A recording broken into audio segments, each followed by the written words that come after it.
And now I got the camera moved. Fucking move the camera. Oh, man.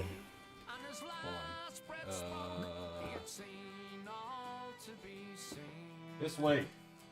That should be good. Unlock me. Unlock me. Unlock me.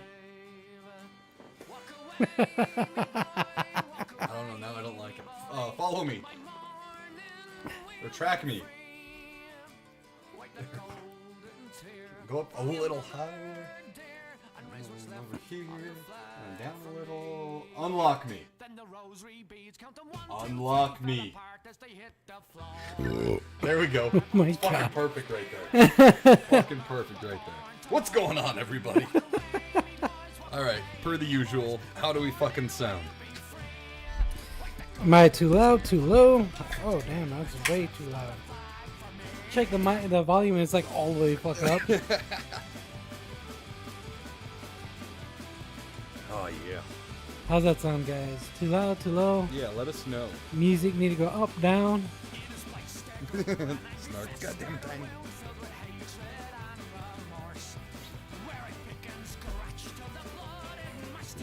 Let us know how we sound, how the volumes are. Chicka chicka la la la la la. Make a like a high, make a hiney ho.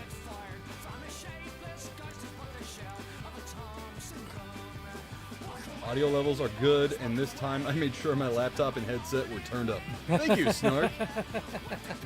Thanks, Snark. Yeah. Alright, so... how's everyone doing? Everyone having a good old St. Patty's Day? Ah. Sounded terrible. Alright, let's go ahead and get with it.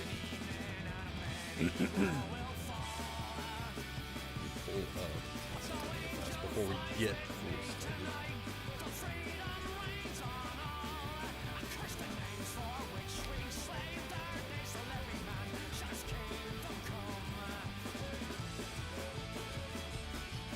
Quattro and Mullet Mad Jack didn't fuck up my mod duties this time. Nice.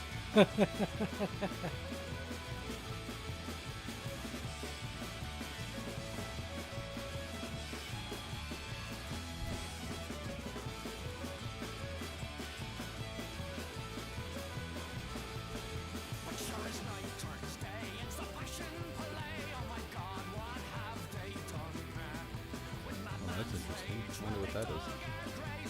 Maybe that just means voice. Where? These little icons here. Oh. I'm gonna try to scroll down to other people. Okay, that's wrestler. Lucha Mask. Video game. I wonder what they've got for.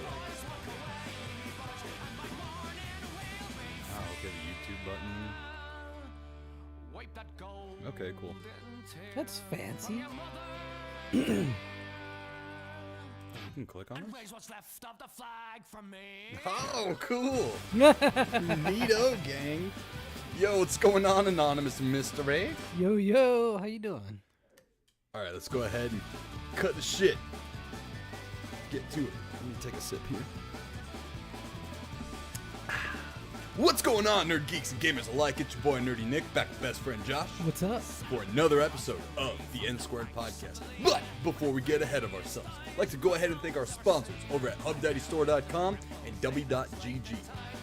Head on over to HubDaddyStore.com using code MUSTACHE10 at checkout to get yourself 10% off your order of coffee, mugs, candles. Candles in mugs that then you can use later for the coffee and more over at HubDaddyStore.com using code MUSTACHE10 and W Energy.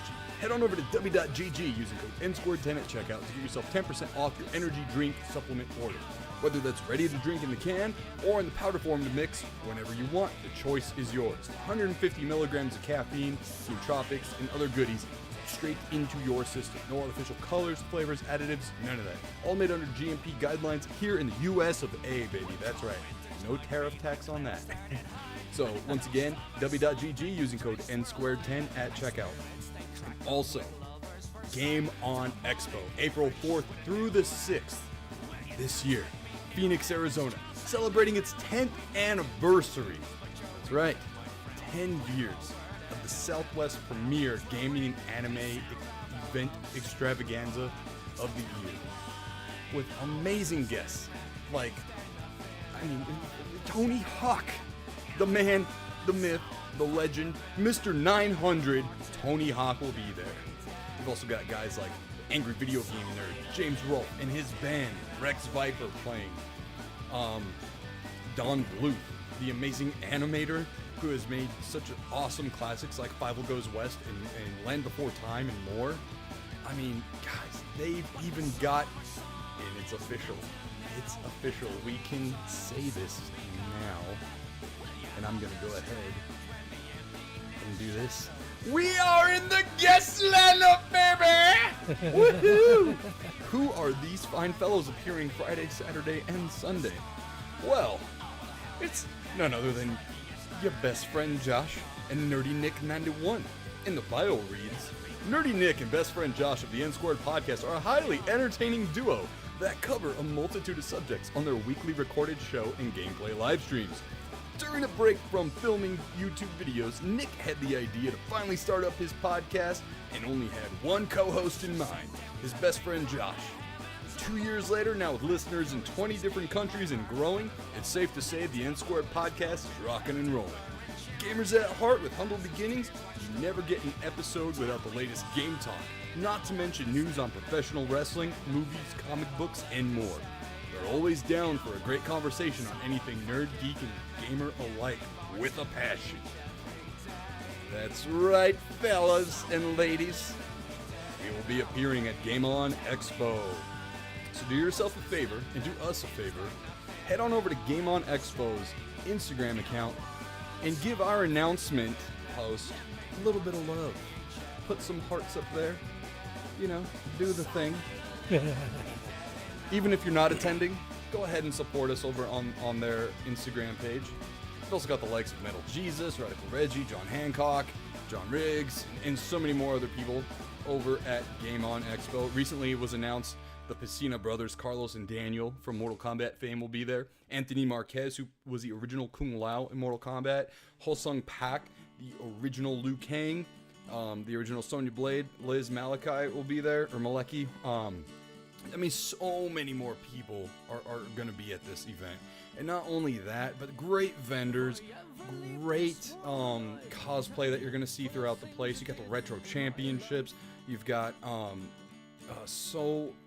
just so much to do.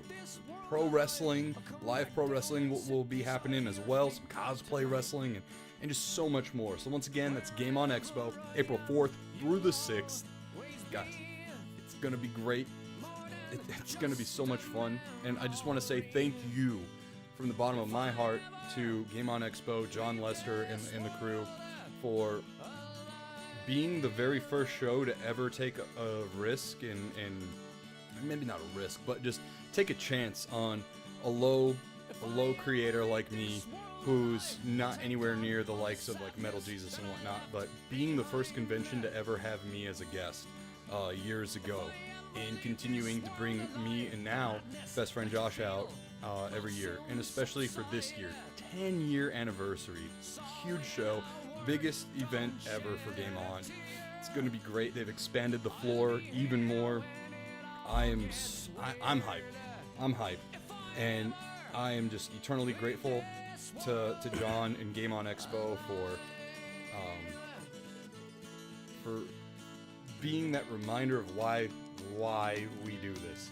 Because when we're there and we're guests and we have panels and we walk around the floor and meet people who watch the show or who've watched me since my early days of YouTube, it's just awesome, you know, and it's something that I don't know if I could ever compare it to anything else, you know what I mean? So that all aside, the Game On Expo, April 4th through the 6th, Phoenix, Arizona, Friday, Saturday, and Sunday. It's going to be a great time.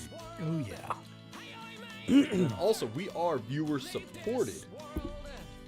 Viewers like you. So head on over to patreon.com/Nsquared podcast. For as little as $3 a month, you can help us out advance the channel and the quality of the show and everything like that for as little as $3 a month. We have multiple tiers, but if you just want to do $3, hey, that's cool with us, bro. We'll be mailing out stickers hopefully this week with the handwritten letters to those of you who are in need of one, who haven't gotten one yet. Life is just crazy, you know, and you have a baby and stuff, and your hands are always full. So anyways, big thank you and shout out to all of our Patreon show supporters, because we are not monetized yet on YouTube. But just like our show producers, Kev Called, Jordan, Snark, CSG TV, Jim from Drink a Beer Play a Game, Anonymous Mystery, Smash JT, Rat Zombie, and our permanent executive producer, Resvergram. Just thank you all so much. And last but definitely not least, you see an Etsy link in our channel chat. That is because our good buddy CSG TV, aka Eugene, aka Tommy Boy, makes these really radical soaps and Pokemon figures that are all 3D printed.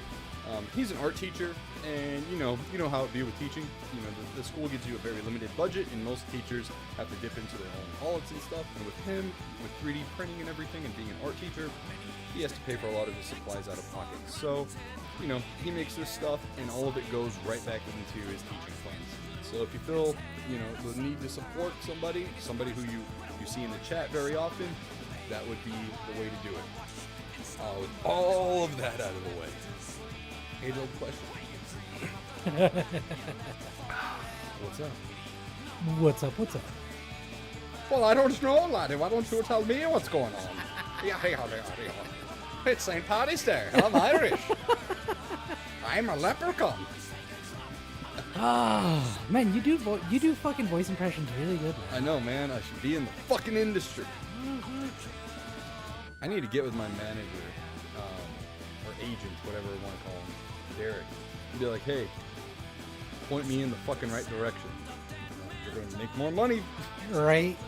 You'll make money. If I'm successful, you're successful. So. But yeah. What's been going on in the life of Josh? Not much, man. Just a lot of Borderlands, a little bit of Destiny here and there. Yeah. And then I fucked up my wrist on Friday. Yeah. Yeah, so what'd you do? I was at the other properties, you know, for work. There was a door I had to get out of their little shop that they have. Uh-huh. And it was kind of stuck between other doors and the fucking dirt pile that there was there. And the way I lifted it up, I guess I was reaching over too much. And because it got stuck and the door itself was kind of heavy. Mm-hmm. When I lifted up, I just hear in my hand. I was like, fuck. So Friday wasn't that bad, but Saturday and Sunday, I could barely even lift my phone up. That's wild, man. Yeah, like today I'm like fucking fine-ish. Like I can't lift anything too heavy. I'm not fully there yet. Ooh, we got Kev Called. What's going on, Kev Called? Kev Called, how you doing? Hi, some chicken nuggies up in the house. Oh, and another quick little shout out here. It was Kev Called's birthday over the weekend. Oh yeah! So happy birthday, you little laddie. How old you be turning? Now, the happy birthday, happiest of birthdays to one of our longest show supporters, Kev Called. You're an awesome dude, man. Thank you so much for being a great supporter and a great friend. Hope you had a great birthday. It was great. Dude, we gotta do like a birthday, like, you know, COD night for him. Yeah, I know. Like, cause it was this past weekend, right? What, his birthday? Yeah. Yeah. Okay, yeah. Yeah, cause sorry, dude, my days blend together so much. Nobody was really able to hop on over the weekend. Mm-hmm. So, gotta do it over the week, sometimes this week. Yeah. But, yeah. 35, old man status. Thanks, guys. Nah, man, you ain't old yet. Yeah. Yeah. Cheers to Kev Called on his birthday. Went from Irish to fucking Canadian. That was a little Canadian, wasn't it? You sounded like fucking, what's his name? Yeah, Shorzy? Yeah, Shorzy. Yeah. I did a little bit. Yeah. Yeah. Dial it back. His inner Shorzy wants to come out because it hasn't been out in a long time. Yeah. Give your balls a tug. But yeah, no, that's what I've been up to. You know, I mean, over the weekend, I could play video games, but like not at a high capacity. Yeah. I had to sit in a specific way with my hand resting there because it just hurt moving it any other way. Gosh. Yeah. But yeah, that's what I've been up to. Not much. What about you? Let's see. So I've been playing a little bit more Balatro. I kind of feel like even though I didn't beat it, I got my fill of it. You know? Yeah. I did, however. Yo, what's going on, Rat Zombie? Ooh. Damn, we got 2 longtime viewers in tonight. I got I downloaded Evil West from Game Pass. Finally. Yeah. And I had played maybe like through the tutorial and that was about it. Like originally? Yeah, and I don't know why I was like, I'm not playing this anymore. I don't know what happened. But I re-downloaded it and I beat it in like 2 days. Dude, you blazed through that. Yeah, dude, it is such a fucking fun game, dude. Doesn't it feel like a classic game? It does. It definitely it feels like a AA game. Not a AAA game, Oh yeah, definitely. but a AA game. Which is, And- we're not saying that, you're not saying it to insult it. 'Cause- No. It's like a lost art, really. Oh, yeah. Because it wasn't like a super, super long game. It was like a 30-hour game. I think it's more like an 11-hour game. But it felt like Bloodborne. It felt like Dark Watch. It felt like Gears of War. It had all these kind of things in it that made it just an amazing game. And it literally could be like a spin-off sequel to Dark Watch. Have you played Dark Watch? No, but I've seen a lot of Okay, gameplay yeah, of it I because I fucking love wanted that to game. play that game. It's just, vampires, werewolves, and monsters in the Right. Wild West. It's so much fun. Like, remember when we talked about it a while back because I was playing it? Mhm. Yeah. I cannot remember the 2 games I said it felt like when I played it. Yeah, man, Yeah. it is. There's just so much goodness to it. It's a fun game. There is a lot of fucking dodging involved in that game. Yeah. A lot of dodging. That's why I bring up Bloodborne and Dark Souls. I'm like, fucking tuck and roll. Tuck and roll. A lot of evasive maneuvers and whatnot. But for a third-person shooter, they did the dodging really good. You know what's funny, dude, is during my time with the game, I think I hardly shot. What? I was, dude, I did so much melee in that game. Ah, okay. With the electric gauntlet, the Tesla gauntlet, or Yeah. whatever, just pulling enemies towards me, doing combos and stuff. Dude, that it's so fucking satisfying, ain't it? I really only shot when I absolutely had to. But other than that, man, I was using that gauntlet so much, and then you have like the skill trees and everything. So much fun, such a great game. I beat it the night before it left Game Pass. I remember he was sending me a text. It's like, dude, this final boss is a piece of shit. I think it took me like a good hour to beat. Oh yeah. Something like that, dude. Yeah. And I finally texted you at the end of it. I was like, got the bitch! In all caps. So I beat that, and then I ended up beating Halo 5 yesterday as well. Oh nice. Yeah. You know what, man? I don't understand. Like, it is a totally serviceable game. And it is a good game. I can kind of see how people were like a little fussy that you didn't play as Master Chief all that much. But it is, story-wise, I think pretty good. It deals with so much of Cortana and her corruption and kind of like turning Ultron like, you know what I mean? I don't know, man. It was a pretty good game. Yeah, I liked it. It was pretty good. What was the other? Oh, I did try out Halo 4. Is that one I never played? I didn't like how it felt, so I stopped playing it. Really? Yeah, Halo 4 just felt weird. Oh. And maybe it's because I was playing it via cloud gaming and not downloaded it, but it didn't feel sharp. The controls didn't feel, like everything felt bogged down, kind of slow, kind of like Hell Let Loose in a way. But Halo 5 freshened it up a little bit, and the button mapping on Halo 5 was way better than Halo 4.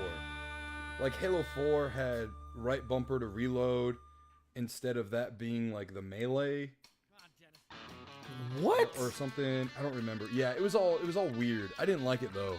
Yo, what's going on, Seattle Chef? What's up? Yeah, so I don't know. I Who probably got in their right fucking mind uses the right bumper for reload? Yeah, I don't know. It did not work well. Just off that alone, I can. All right, I understand. That's shitty. The Halo 5 has way better button mapping, and I didn't actually mind playing as Osiris team, and seeing these different Spartans and whatnot, And I kind of liked how there was a little bit of squad-based controls and whatnot in it as well. Being able to like tell them like, hey, focus fire on this enemy or whatever. Like that was pretty cool.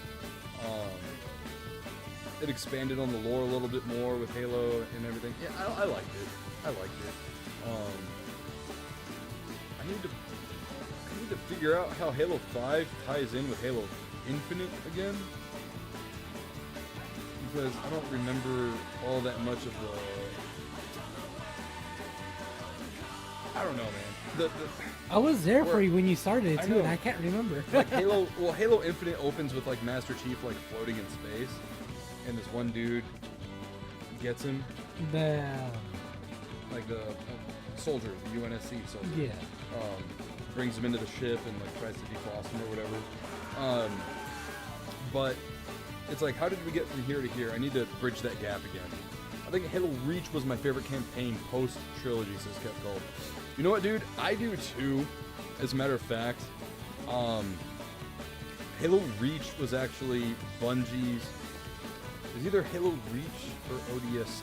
I want to say it was Reach. Was Bungie's last Halo game. I think it was before their contract was all up and everything. Because Bungie had actually wanted to quit working on Halo after like 1 or 2. I don't remember. But yeah, Halo Reach, dude, when you start to see the certain Spartans die off like one by one essentially, you're just kind of like, it's pulling at your heartstrings, man. It's like, that's like your team, and going into that game, it does not have a happy ending. And the last fucking mission is just like survive. Yeah. Dude, I lasted like half an hour once. Dude, I've heard of people lasting forever. Like, just trying to see if something happens. Yeah, and nothing does, dude. Yeah. That's what's heartbreaking about it. 'Cause you're like, come on! Just fucking... What a good ending! Right? But no, it's supposed to... You're supposed to just end it there. Yep. Yeah. Press F to pay respects to Noble Team. I think the one that got me the death, I think it was a dude who had like a bloody mark or something on his mask. I think he sacrificed himself. I don't remember. That Spartan. Oh, the one that ends up getting stabbed by the brute with the fucking sword or whatever? I think so. Yeah, because I think he was like holding off everyone or something like that. The one where the sniper gets killed too, that kind of sucked. The chick with the robotic arm. Yeah, that one got me too. And I think it was the elevator. So you were like right about to leave, and yeah, man. Fucking me. But yeah, so I beat Evil West, Halo 5. Yeah, he was. Yep, that's him, Kev. Yep. And then played a little bit of Marvel Rivals. Jumped back into Helldivers last night for a couple of matches. I didn't play Helldivers all week last week. Really? Yeah. I'm kind of trying to give yourself a break from it. Well, it's awesome. Vincenzo's eating chicken and doing great with it.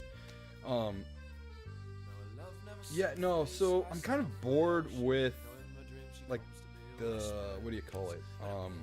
Illuminate shit. Oh, the fact that it's just like strike here, gone. Strike here, gone. Yeah. And you're trying to prevent that black hole from eventually reaching Super Earth. And right now it's got like maybe 4 or 5 more planets to swallow up before it reaches Super Earth. But I'm really bored with the Illuminate. And there's really not a whole lot more progressing, man, as far as like story goes in the game right now, and I understand it's going to be like a long game kind of thing with this black hole and stuff, but I think Arrowhead really needs to kind of fast track it a little bit, because I had actually posted Arrowhead, or the Helldivers account had posted like a signal lost kind of little video, like if you were watching TV and like static and whatever, and then it said like signal lost when the planet got absorbed by the black hole. And I had put a comment in there, and I was like, I'm not gonna lie, man, I'm really bored with the Illuminate and all these missions that unfortunately tie into the major story of this game right now, because it's all just same enemy types. There's two overseers, the overseer with the jetpack, the one that's on the ground. You've got the zombie, essentially the zombie, the boatless. You've got the floating little thing that like notifies enemies, and then you've got the harvester. It's like the big thing on the tripod, and that's it. And all the mission types are the fucking same with them, because all they do is like pop up, surprise attack, and then go away. Like, yeah, like show the rest of them. And that's the unfortunate thing about the game, is that like they will release something really fucking good, and then they'll write it out until like there's nothing left of it. Yeah, like the Illuminate was great when they first got announced at the Game Awards last year, and it was like, surprise motherfuckers, it's happening right now. Right, and like that's when you and me, I like text you, I was like, bro, the Illuminate are here, check out the video, they got a fucking car now too. And the thing is, they did that really fucking well. Yeah. But the thing is, since then, it's just kind of just been like, all right, let's write this out until nobody wants to get on, and then it's gonna get to the point where nobody's on, and they're gonna release something else. And they still haven't fixed the ultimatum, the sidearm that is essentially like a little mini nuke launcher. What's wrong with it? So every now and then I get a dud. Oh, that's horrible. Yeah, so like a charger will be running at me, and I'll fucking shoot it, and it'll launch the the little missile thing, but then nothing happens. Is it not like a distance thing where it has to travel a certain distance? Nope. Because there is a glitch too where you can dive and then pull the trigger at the same time, and it will launch that thing super far. Yeah. And it'll still blow up.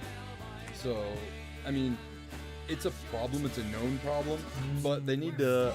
Arrowhead, please. I doubt you're watching this at all.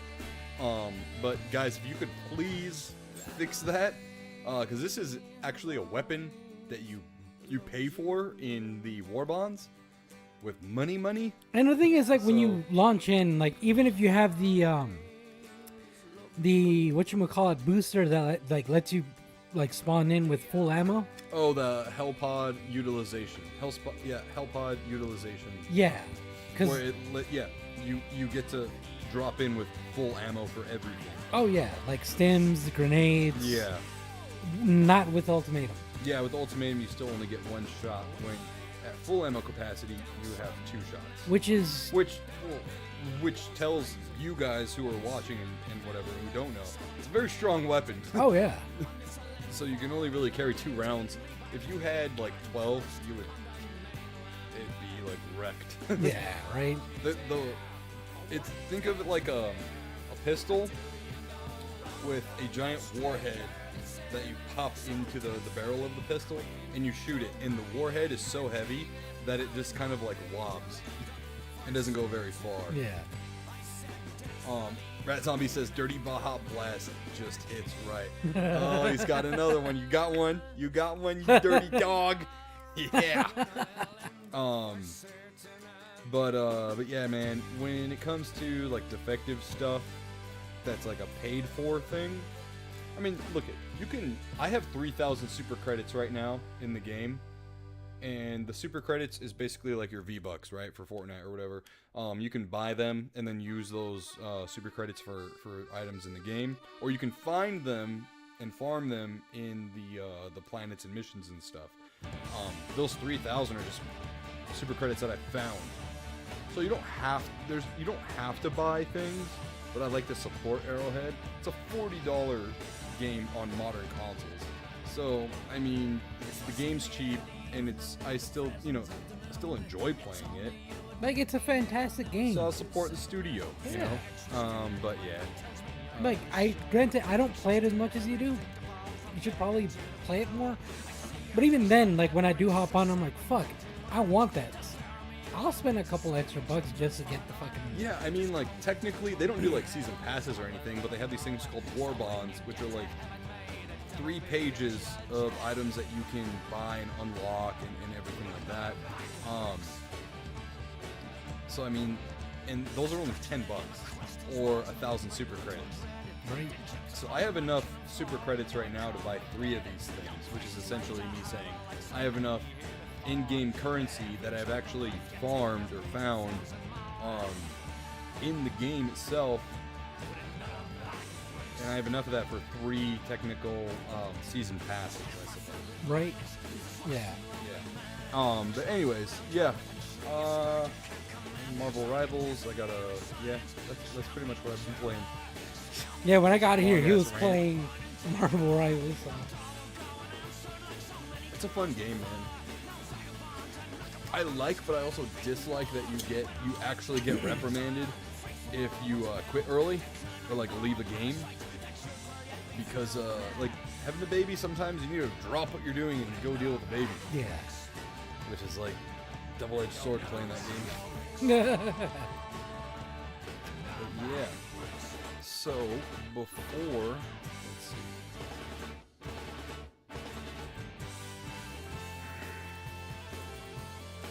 I'm gonna put some drop kick Murphys on. Just gonna have some fucking Irish punk rock all night.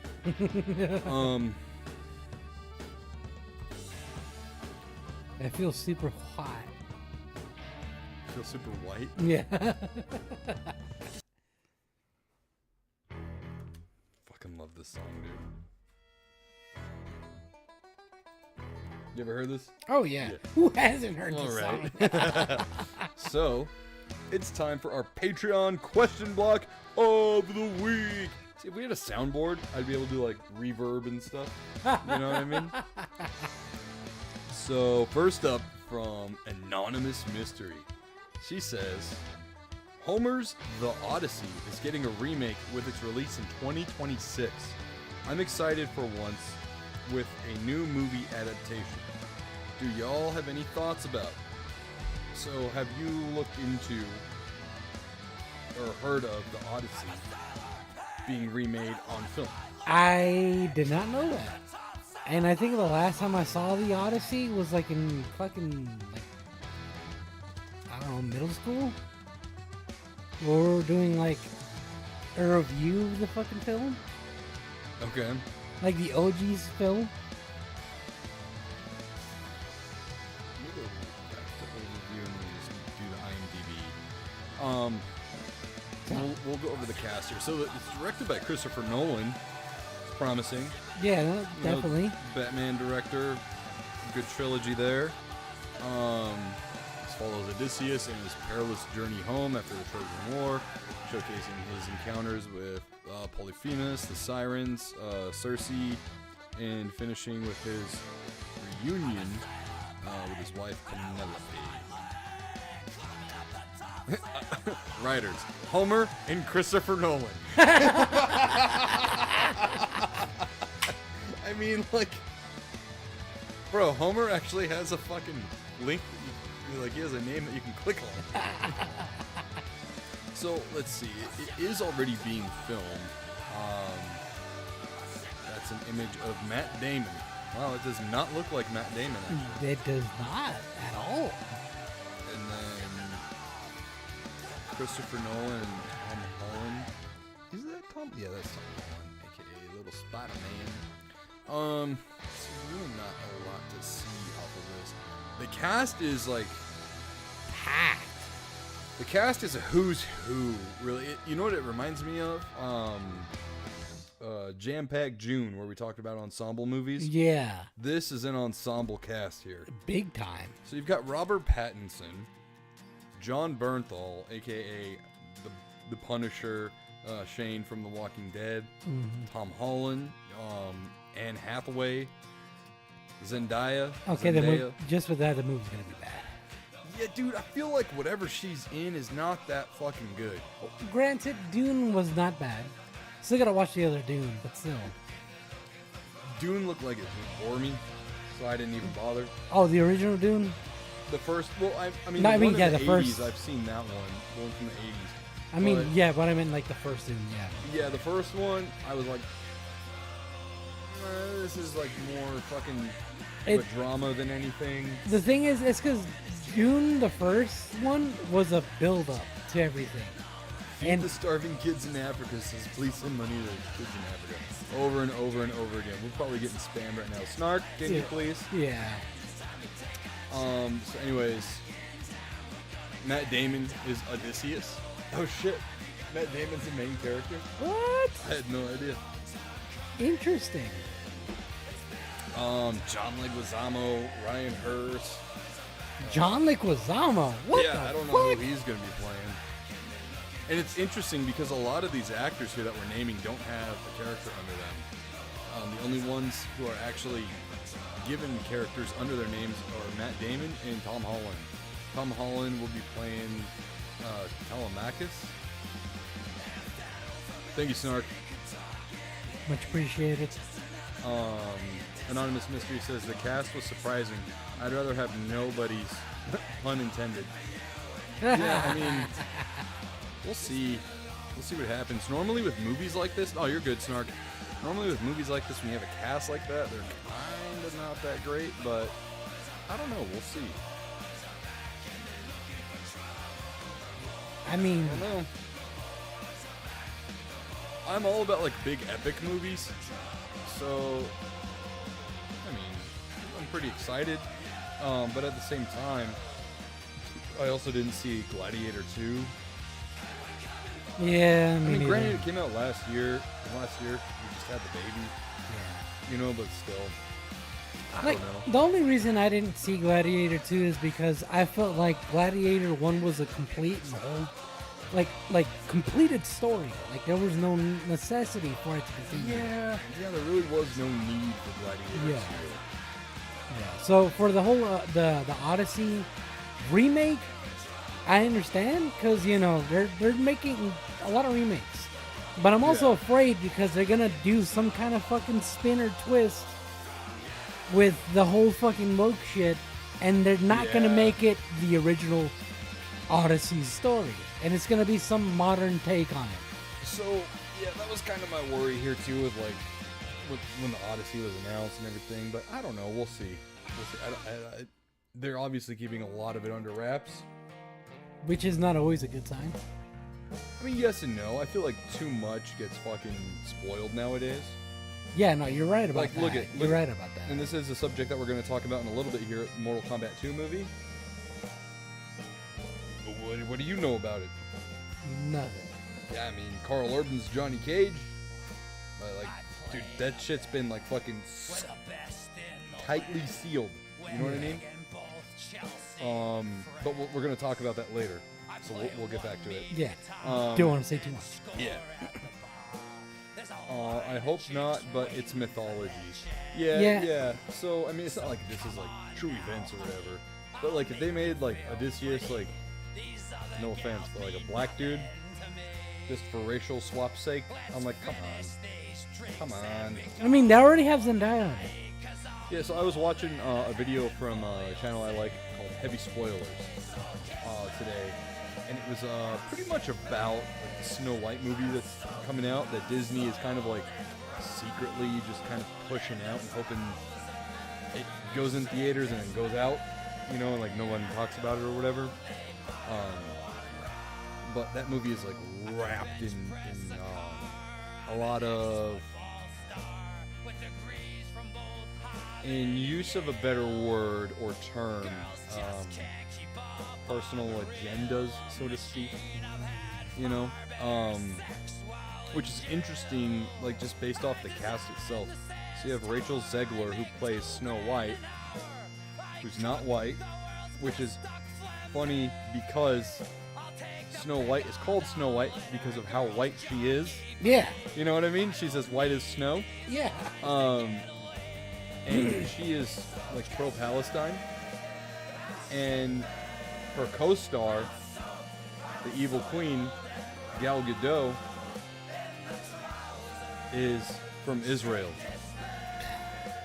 So, bro, like, you already have that tension going on. You know, and when you're from Israel, too, you have to serve 2 years as soon as you turn 18. Yeah. So, Gal Gadot served in Israel's military and stuff, and, you know, whatever. And so, yeah, that's just already, like right there, right? But then you got Rachel Zegler going and saying, like, Snow White don't need no man, and blah, blah, blah, blah. And then you got Peter Dinklage, who's not even in the fucking movie, coming out and saying how it would be offensive to cast real-life dwarves in that movie. So they made CGI dwarves for the movie who look fucking really bad. And so all the little people community within acting are pissed off at Peter Dinklage because he just eliminated 7 jobs for little people in acting who already don't have that many fucking opportunities to begin with. Isn't Peter Dinklage a fucking, you know, a little person as well? Like, why the fuck is he? Yeah, so like, he's got a lot of heat, and unfortunately, he is cast as the main character in the new Toxic Avenger movie that's coming out. I love the original Toxic Avenger films, and now I'm like, I was looking forward to this movie. Now I don't care about it because I don't give a fuck about, you know, his political views or this or that. My problem with him is, I see what he was doing. He was trying to just make himself the only working little person, you know, and that's what a lot of them in that community took it as. Oh, so what? You're the only little person that can act in Hollywood, you know? So as soon as he said that shit, I was like, this motherfucker's just trying to hog that shit up for himself. Yeah, I'm gonna punch his big ass forehead. You mean his little big ass forehead? Little big ass forehead. Anonymous Mystery says, ain't touching that. Yeah, no, man. I really do hope that, like, anyways, what I was going at with that video from Heavy Spoilers is he was saying that this is really going to teach Hollywood a lesson, especially Disney, because this movie was already, like, ready to come out, I think, last year, but shit was just getting really controversial and whatever. Like, Rachel Zegler was a PR nightmare, because anywhere and everywhere that she was going out, she was, like, saying how this ain't your old school Snow White, she don't need no man, blah, blah, blah, blah, blah, so on and so forth. It was doing a lot of damage to the movie's publicity tours and stuff, so Disney is, like, quietly sweeping this one under the rug, releasing it still, but really advertising a lot of the new Lilo and Stitch that's coming out, the live action. I've heard of that, but are you telling me this Snow White one's going straight to DVD? Nah, man. I honestly, dude, I was like, Disney, cut your losses and just fucking put it on Disney Plus. Yeah, I mean, at least you have that option, like fucking Disney Plus, dude. And then if it does all right, then put it on DVD. But if not, dude. I mean, I'm ultimately like, it sounds weird to say, but like, I'm rooting against the movie. I do hope it flops, because also, artistically speaking, and this was another point that he had brought up in the video, is Disney is so creatively fucking bankrupt. You know what I'm saying? So I really do hope that it comes out and flops fucking hard, so Disney can be like, yep. But of course, you know, I kind of do feel at the same time, if it does flop really hard, Disney's going to be like, well, fucking Republicans and right-wingers and blah, blah, blah, blah. Instead of just going, yeah, we made a really bad movie. Yeah. You know? Yeah, no, you could go off, like, on a whole fucking, like, tangent and conversation. Just off that topic right there. But we should not. Yeah. We should continue. I'm going to grab some beer. Okay. Yeah. So Kev says here, what is your all-time... Oh my god, what a coincidence, because I was actually talking about Halo earlier. What is your favorite all-time Halo map, and what weapon setting / choice do you go for on it? Oh man. Oh, okay. So normally, oh man, my weapon preferences. I think I'll like to tackle that first. I think it's just, yeah, man, weapons. I need a weapon.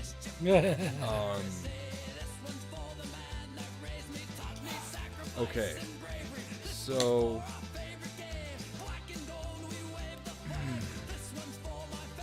Is it hard to choose because there's so many you like?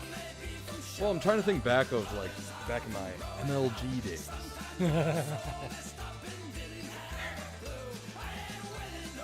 I can't remember what game the shotgun got neutered. Because the shotgun did get neutered in one of the games. There might have been 3.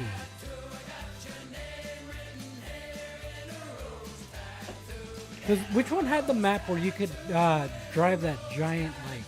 3. You're talking about the elephant in the desert land? Yeah. Ah. Those 3? Yeah. Yeah.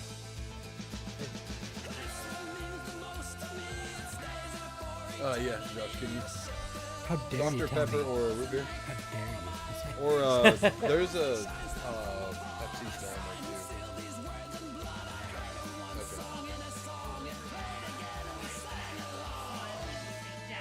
Okay. Here, let me see him real fast. Yeah. Hi, baby boy. Hi. Here's little Vinny. Here's little Vinny.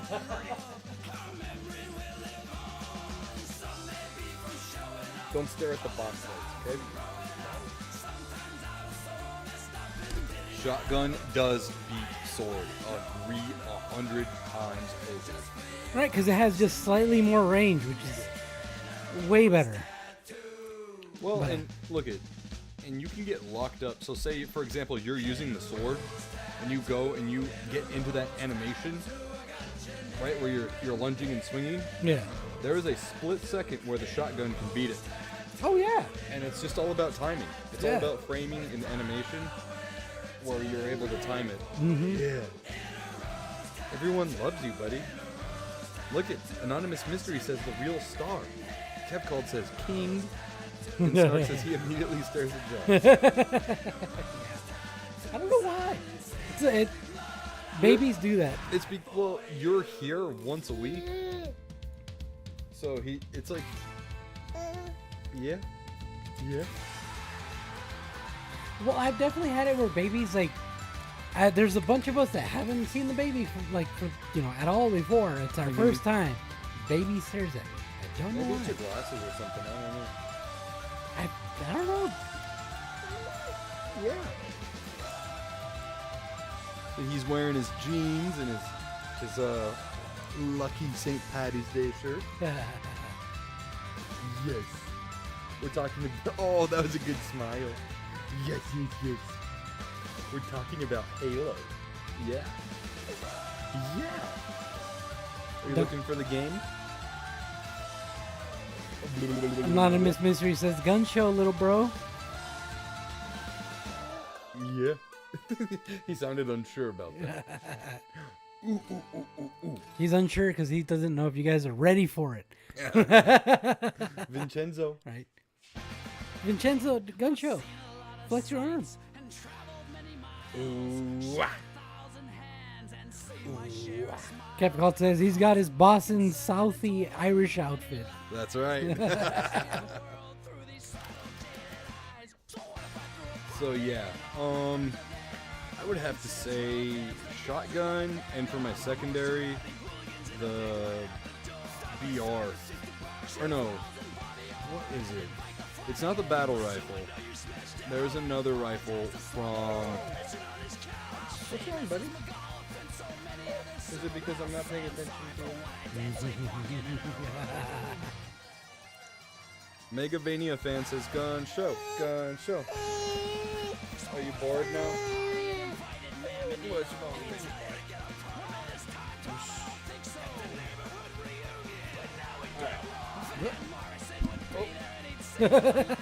He has had a funky nap schedule today. He napped really long when he normally naps just like moderately long, and then he did not nap for his afternoon nap. He did take like maybe a 10-minute nap in the evening when the evening first started, so he's a little funky right now. Yeah, he napped 9:30 to noon. So normally that's like an hour-long nap from like 9:30 to 10:30, and he napped till noon. So he did not take his afternoon nap, and he's also teething again. He's got his 2 front teeth coming in, up on top, at the same time. Yeah, it's gonna be a rough time. Yeah, so we were lucky we got some smiles out of him, as brief as they were. But I'll give you the gun show. There we go. Yeah. Oh, yeah. Anyways, I like how as soon as the baby came on, the viewership went up. dude, shot up, straight up. Straight up. Starting to realize no one actually really gives a fuck about me. My Or God. you, they're just here for the baby. Watch, the viewership's gonna go down now. Oh my God. They're like, what? No Vinny Omega? Well, sorry, we're out of here, bro. So yeah, what is that fucking rifle? I want to say it's the BR rifle. Hold on. It's from Reach. Halo Reach weapons. I'm trying to think about the name of that fucking map from Halo 2, though. He said map, too. Right. DMR, that's what it is, the DMR. So I would go Shoddy and DMR. So, yes, thank you, Kev called. Yeah, he was like, DMR? Yes, DMR. I really like that gun. When they brought it out in Halo Reach, I was like, this is actually a pretty fucking good game changer here. Similar to the battle rifle, but not at the same time. It didn't have that 3-round burst that the battle rifle does. I really disliked that about the battle rifle. I felt like it could have been a really good, like have a toggle where you could go burst or full auto with the BR. Oh. What sucked about the battle rifle, in my personal opinion, is the recoil. There's a lot of recoil. You think so? I think so. Especially after just beating Halo 5, Ah. there's a lot of recoil in that gun. Well, that's Halo 5, though. If you want to go back to, like, Halo 2 and 3, I feel like there wasn't as much recoil back then. So it's like this. It goes like this. And this is me being, like, straight up. It goes... brrrt, brrrt. I'd have to replay 2 and 3. Yeah. Because I could see maybe in 5 they might have changed it up. When you look in the scope, it's a little bit less, but I feel like it goes... brrrt, brrrt. Which I get it, but if Yeah. you're only doing, like, a few round bursts, it shouldn't be that bad. Right. And you're fucking Master Chief. No. Never mind. You're fucking Master Chief. There should be no fucking recoil in anything, dude. In anything. Rocket launcher? Maybe. Oh my gosh. Plasma cannon? Maybe. Anything else, dude?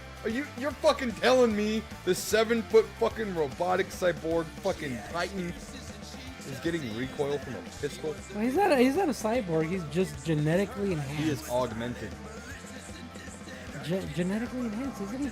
And then the battle suit is the only reason he can withstand it is because he's genetically enhanced to be able to withstand it. Okay, well, still either. Yeah, Okay, then yeah. either fucking way. Yeah, because All the right? battle You suit's like. you made the fucking argument for me. Oh no, yeah, I know, but that's what I'm saying. I'm just because I was gonna say it's like the fucking battle suit itself is like 2 fucking tons, isn't it? Ah, Kev, you know what? I don't think I ever did that because honestly, I never really used the battle rifle. If I ever got it, I just went back to the assault rifle, I think is what it was called.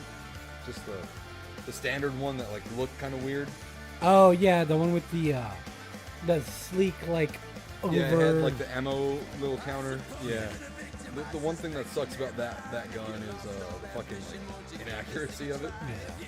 They do like short bursts. All right, and then my favorite map. Oh man. I mean, of course, Blood Gulch is a fucking standard. Battle Creek is also a fucking standard. I really do like that big one where the elephant is in Halo 3. I like that one a lot. You know? too. But oh man, I want to say Lockdown in Halo 2. I'm gonna look real fast. I think that one's my favorite. There's one in particular that I'm thinking of. All right, while you're looking that up, I'm gonna tell my favorite 2 weapons and favorite map. Coagulation map from Halo 2. Someone where it's like the two bases on opposite sides. Yes. Coagulation. Lockdown. It's lockdown. I fucking... Or is it lockout? Fucking lockout. There we go. Yes. Lockout. That's my favorite map. I was gonna say coagulation, and then with my favorite weapons, it would kind of make sense. Sniper and the rocket launcher. Come on. The fucking worst fucking combo for your ammo, I know. like, ever. I loved in Halo 1 the fucking melee animation for the fucking rocket launcher. There was a melee animation. Oh, yeah, because you fucking essentially just like whip it off your shoulder. Wah-pow, wah-pow. And the rocket launcher in Halo 1 was fucking gigantic. Oh man, that makes sense though. I know, it's just hilarious. It's hilarious to do. Do you have a favorite, like say, Covenant weapon? I personally, It's a hard one to say. I really don't like their weapon. You don't like the needler? No, I actually find it fucking obstructive. Oh, because of the fact that it's just like in your face with all the Yeah, needles it sticking really out. diminishes your field of view in certain games, like especially in Halo 5, because they get a little carried away with the fucking weapon design in future Halos with the needler, because they make the needle stick out of the gun way more, and they open up the gun a little bit more as well. So it really starts to obstruct your view, and by the time Halo 5, when I was playing Halo 5, it takes up like a quarter of the screen. And I'm just like, All right then, so so I don't really use it. okay. So what about? There's two weapons that I really like. They're both used by the brutes. That's a good combo, Kev. Oh, SMG plus pistol. Yeah, or plasma pistol and SMG. So you charge up the plasma pistol, get rid of the shield, and then the SMG's, Yeah. you know? So there's two weapons that I really like, and they're usually used by the brutes. So I don't know, are they considered Covenant weapons? Yeah. I'd call it. Yeah, because the Covenant is like the cult, so to speak, Oh, or the religion. Yeah. Right. Because the Arbiter, like in Halo 5, he's like, today we will beat the Covenant. You know. Wow. So yeah, it's that group. Okay. So I would definitely say Covenant weapon would be that like that not exactly a revolver, but it's like that hand cannon style. It gun. shoots like nails. Big ass nails and has like the fucking or like knives. stakes, really. Yeah. I like that one and the hammer, The hammer. Yeah. the gravity hammer. They had a really cool, kind of like a grenade launcher, and then you swung it. Yes, I remember that one. Yeah. I forgot what they were called. That has that weird shape to it because the backside of it is a curved. blade. Yeah. Brutes, weapons, Halo. Yeah, that one's a great fucking grenade launcher. Yeah. Are you talking about Type 25 carbine? Huh? Is it that gun? Yeah, is that what it's called? I guess. Oh, Spiker. Spiker, there we go. Yeah, Spiker, no spiking. Kev Call got it. Yes, brute shot. Brute shot. Yeah, those things are fucking cool. Yeah. So did you ever play Halo 4 or 5? No, I never really got the chance to. Okay, so I will say that the Forerunners weapons might be fucking god tier. Forerunner weapons. So the Forerunners are like the creators of fucking Halo and stuff, right? Yeah. You encounter them in Halo 4 in their whole species, and then again in 5. Okay. And their weapons they seem to be energy based, but not in the way that the Covenant weapons are. They're just, it's more of like explosive energy. With the plasma weapons and stuff, it's more of just like concentrated energy. With the Forerunner tech, it acts more like a explosive round. I like their shit a lot more than the elites, or not the elites, but the covenants. Yeah, because I'm not really. We got to do a Halo night sometime. Says Kev Called. I absolutely agree. Josh, you would have to be here though, because you don't have an Xbox. It depends on which ones we do. Because if we do the Halo collection, yeah, I might be able to play with you guys. Oh, on your PC. On the PC, yeah.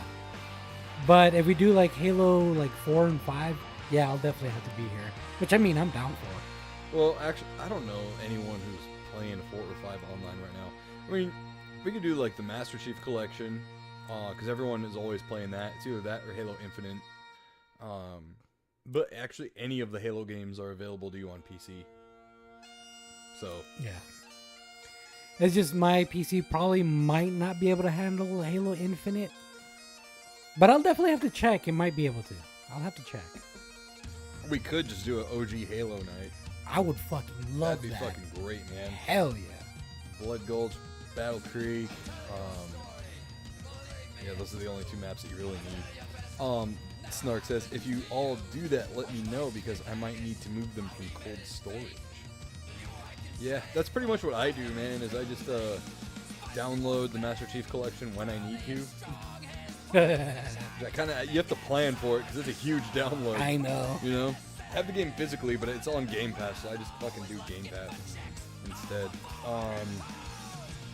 So yeah, that was the Patreon question block of the week. If you would like your questions read live on stream, specifically in their own segment, head on over to patreon.com for as low as $3 a month.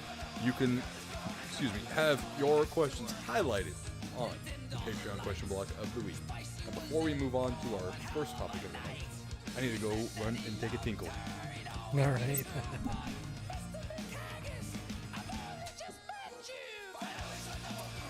How's everybody St. Patty's Day going? What are you guys drinking? If you are drinking. If you're not, that's still cool.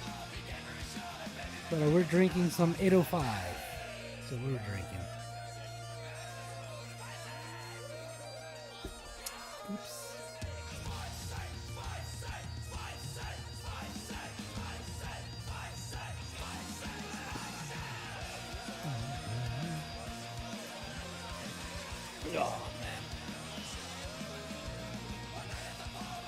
Anonymous Mystery says Sprite. Yep, forgot to put that on silent.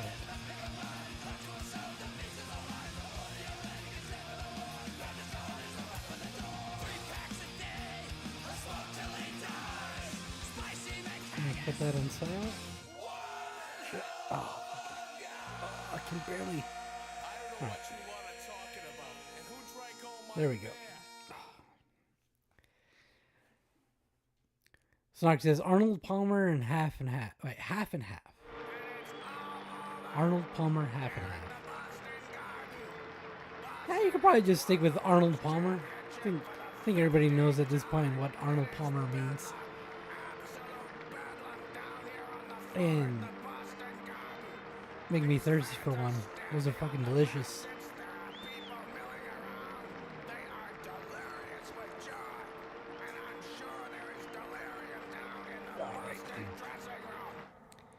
Iced tea and lemonade.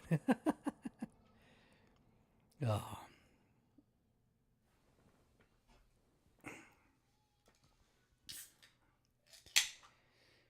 Yeah, sorry for the quiet, guys. I'm not super talkative today. What? No, I was just kind of quiet. Oh, what are you being fucking quiet for? I don't have much to talk about today. You're supposed to bullshit, bro. I suck at bullshitting. But I asked, what's everybody drinking for St. Patty's Day? And What you drinking for St. Patty's Day? Anonymous Mystery says Sprite. I mean, technically it comes out of a green container, right? All right, fair. Snark says Arnold Palmer, half and half. Nice. And I was like, at this point, I think everybody knows Arnold Palmer means half and half, Yeah. Iced tea and lemonade. Yeah. Arnold Palmers are the best. Mm-hmm.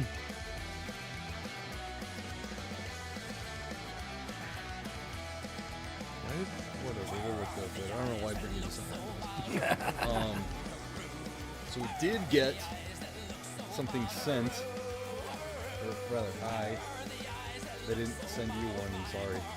But Retro Fighters sent me over a new controller.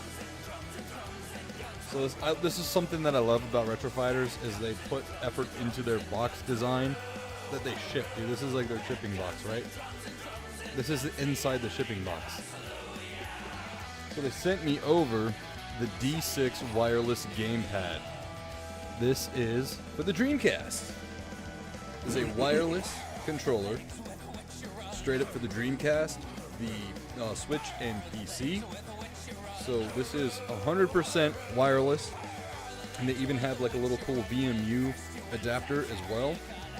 Which is cool as shit. It is really cool. So I'm going to unbox this real fast. I already unboxed it, but I put it back in the box because I'm like, I need to do a YouTube short on this now, and a fucking TikTok, and this and that. And dude, I had no idea they were sent. This is what I love about Retro Fighters, dude. They just send shit. They don't even fucking say like, hey bro, we're going to send you something. They send it, and yeah.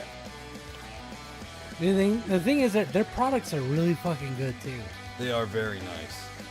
So this is the VMU adapter. So you have this VMU dongle here. This goes into the controller port, and then you just slide your VMU in there, and a little button here. Yeah, hold on. Before we continue, no, Jordan, there's green on the hat. Okay. It's the fish. Like, there's green on the hat, Jordan. All right, I'm not getting pinched.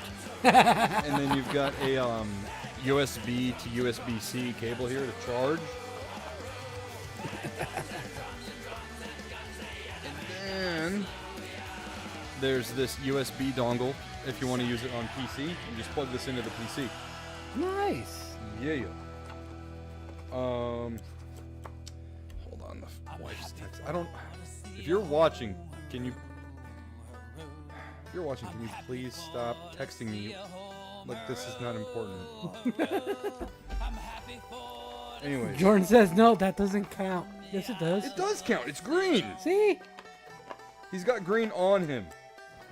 Maybe she just wants to pinch you, bro. Maybe she's like, fuck Josh. I just want to pinch you. Fuck him. And then, fucking fighting the box here in the packaging. The controller itself. Can you hold that? Dude, that controller looks tiny, though. So here's the controller. But still a lot larger than the original, though. The Dreamcast? Do you remember what the Dreamcast controller looks Oh, like? wait, no, I was thinking of another one. Okay. Hold on. Yeah, no. So do you want me to pull up the picture of the Dreamcast? No, I remember the Dreamcast. So it's got like one. those, like the hooks on the side. Yeah, it's kind of like the Xbox OG one. Yeah. But a little bit larger. Yeah. So I will say straight up, this feels like the Sega Saturn controller. It's very good. Yes, that's what I was thinking of. And almost like the Sega Genesis 6-button controller. It's interesting that they went with the D-pad rather than the analog stick like the Dreamcast has as the primary. But I'm very interested to try this controller out and see how it feels and give my recommendation. But really, dude, anything that Retro Fighters has made and ultimately sent us is absolutely great. Super, like, they are the go-to third-party controller company for retro consoles, in my opinion. Mm-hmm. And that's not because, like, I mean, I've been a customer of theirs since they brought out the Brawler 64, the original version. But this controller is, and their products, dude, their products are just really good. Yeah. Their products are really good. They take a beating, like you use them over and over and over again. They are meant to be used. Dude, so I use that Xbox / the Hunter controller? Yeah. I don't know how many times I've used it without having to fucking charge it. The battery life on these things are fantastic. Oh, yeah. And so, I mean, dude, the Defender, the PS1 controller that I have from them, it works really fucking far. Like the range on the controllers is really good too. They are doing it right, dude. I don't know. This isn't an ad for them. Not sponsored by them. They just sent this to me for a review. Just like all the other controllers that they've sent in the past. I'm gonna let you guys know how I like it. This is interesting here. This little gray area, and especially on the back, it's textured. So like it's meant to like grip. Here, I'll let you hold it. It is a smaller controller, but it feels good. It's not like a little controller where your hands are like meh. It feels like a slightly better like size than the PS like 3 and 4 controllers. Yeah. It rests well. Yeah. You know. So let's see, you've got a photo button here, maybe a menu button on top. You've got a plus and a minus button here on the front, and then you've got the main button. I'm assuming this toggle down here, there's a little slider. Must be for different modes. You know, maybe like Bluetooth or not, I don't know. But Yo, what's up, Eugene? Yo! What's up, Tommy boy? Toy Box Time Machine, aka Jordan, says, I need that Dreamcast controller. I know, because you've especially been starting to collect for Dreamcast. And then it's got the little Dreamcast controller. Oh, hold on. Oh, sick! It came with an enamel pin. Oh, that's nice. Very nice. Well, now you know, Jordan. Dude, that's awesome. Get it from Retro Fighters. They sent over, I don't remember what other controller it was, but another one of them that they sent me came with a pin as well. I don't remember which one it was, but I have another pin of theirs. I'm going to put that on my convention backpack. Let's put that back in for now. Yeah, no, like definitely, their products are definitely really good.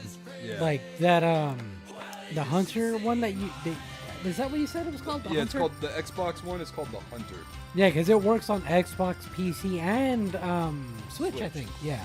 Switch. I feel like most of their controllers, just because of the design, whether they're meant to or not, work on the Switch. Which is fantastic, honestly. Yeah. Like, don't get me wrong, I like Switch the Switch. is fantastic. Like, don't get me wrong, I like the Switch controllers, but the fact that it just works with the Switch is just added extra cool factor. Yeah.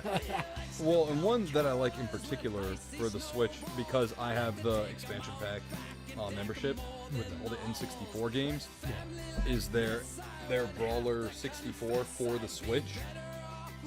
Dude, like if you try to play some of those N64 games with your Joy-Con, it feels doesn't work. awkward. Well, or some of them don't work. Oh shit, really? Yeah, like the button mapping does not work at all. So to have that Brawler 64 for the Switch is fucking fantastic. Dude, it feels like a much more natural, better version of the N64 controller. Yeah. It just feels right. I think I have this might be like my 7th controller from them now. That was sent to me. They're great controllers, man. They're fucking great, dude. They just released one for the PS4. I want to say around Christmas time. I think that was the last one that they had sent me. It was like November, in the end of November.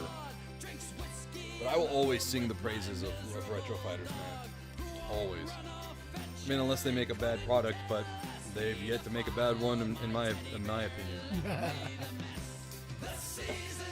All right, so why are we listening to a Christmas song right now? I just realized that. It's Irish.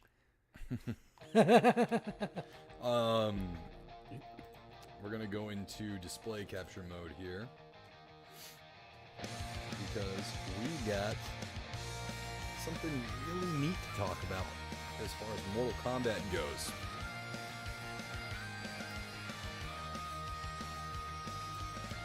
Because after all, they aren't limited run. Well, yeah, which is fucking awesome. And I mean, dude, like, yeah, some of their stuff does sell out, but they restock You know what I mean? All right.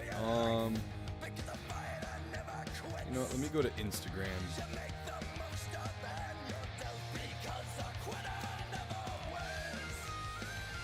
Unless I'm logged out. Let's go to search.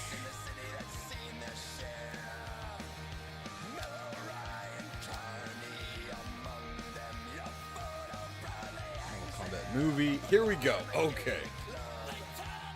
So today, they had shown off some first looks at certain characters. So here we have Carl Urban as Johnny motherfucking Cage.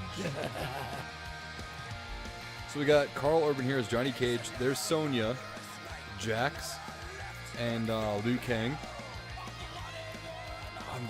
And then there's like some randos right here. And they look like they're in a village, maybe, that looks like a little hut.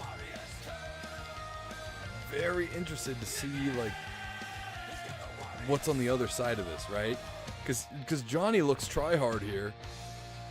But everyone else right here kind of looks like... Like, Liu Kang looks like he can't be fucking bothered. And Jax is like, what's up with this guy? You know what I mean? Yeah. Got Joe Talsum and Max, who played Kung Lao in the first movie, commenting here. Like, don't get me wrong. I like him as an actor. I don't know how I feel about him being Johnny Cage. I don't know either, but I fucking love him in The Boys. Dude, like, honestly, yeah, The Boys really shows off that he could play as Johnny Cage, but at the same time, he's a little off as Johnny Cage. You know what I mean? We'll have to see, man. I mean, I'm full on board. I will watch this movie. I was really hoping that they would actually cast The Miz. Yeah, from The Miz would have been perfect. And like a lot of people were like, "Oh, well, he can't act," you know. But that's the thing, dude. Johnny Cage is so full of himself. It would have worked. You know, if he was a bad actor, it would have played into the character even more. Yeah. But either way, I think right here looks the part. Or what's his name from AEW? What is his fucking name?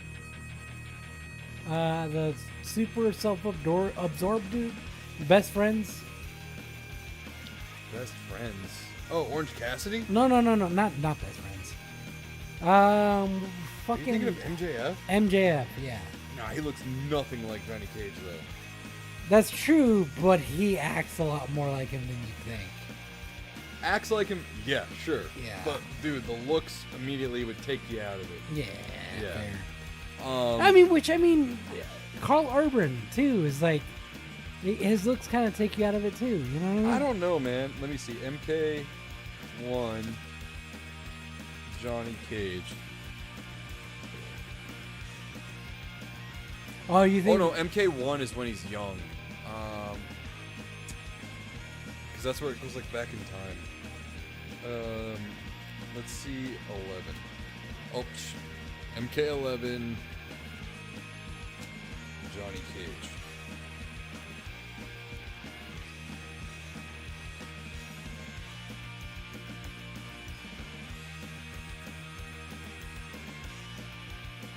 I don't know, man. I don't think it's that off. I mean, look, considering that Johnny Cage was originally a fucking Mexican dude, okay? Wait, fucking really? Daniel Pesina. Oh, that's what you meant. Yeah. Oh, yeah. All right, yeah, fair. I can kind of see Carl Urban. I mean, this is a little bit of an older version of him. He's somewhere in between this version and this version. All right, that's fair. That's fair. Let me see.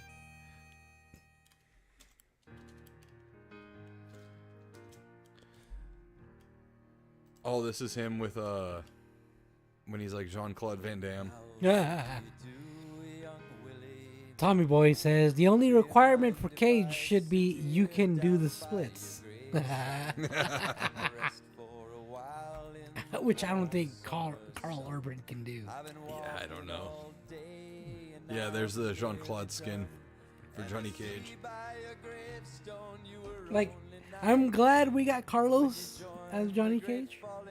No, Daniel. Daniel? Right here. Yeah, yeah. These two, right here. Daniel? Yeah. I always get the two mixed up, sorry. Carlos is Lord Raiden. There we go, yeah. I'm like, That'll I'm... be a game on. Right? Can't wait to see him again. Yeah. But, like, I'm glad we got Daniel Cena. But at the same time, it sucks that we missed out on, you know, Jean-Claude as Johnny Cage. Which I'm going to go see. All right, so I'm going to show off The Miz here for those of you who don't know who he is from WWE. Dude, he fits perfect, honestly. Yeah, I mean, his character really is the fucking essence of Johnny Cage. He's a wrestler who's full of himself, thinks he's better than he actually is. I mean, here you go. Here you fucking go. I think he would have been pretty fucking great. He was honestly my first pick for Johnny Cage.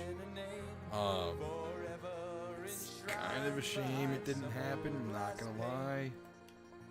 But I think Carl Urban, I mean, dude. The dude is fucking Johnny Cage, man. Look at that shit. Alright, you know what?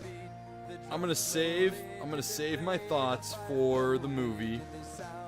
But this might be one of the biggest missed opportunities of my lifetime. Holy shit, that is fucking Johnny Cage from like Mortal Kombat. Straight up. Let me see. What game would that be from? Which, oh my gosh, dude, it like almost works just too fucking well. Damn. Yeah, that might be a missed opportunity, man. That might be a missed opportunity. Oh, look right there, fucking Johnny Cage. Reference right there.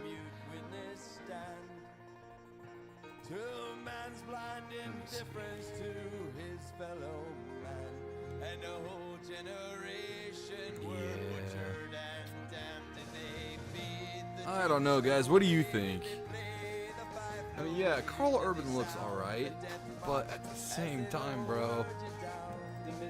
Look at him! Look at him, bro! Yeah. Right there.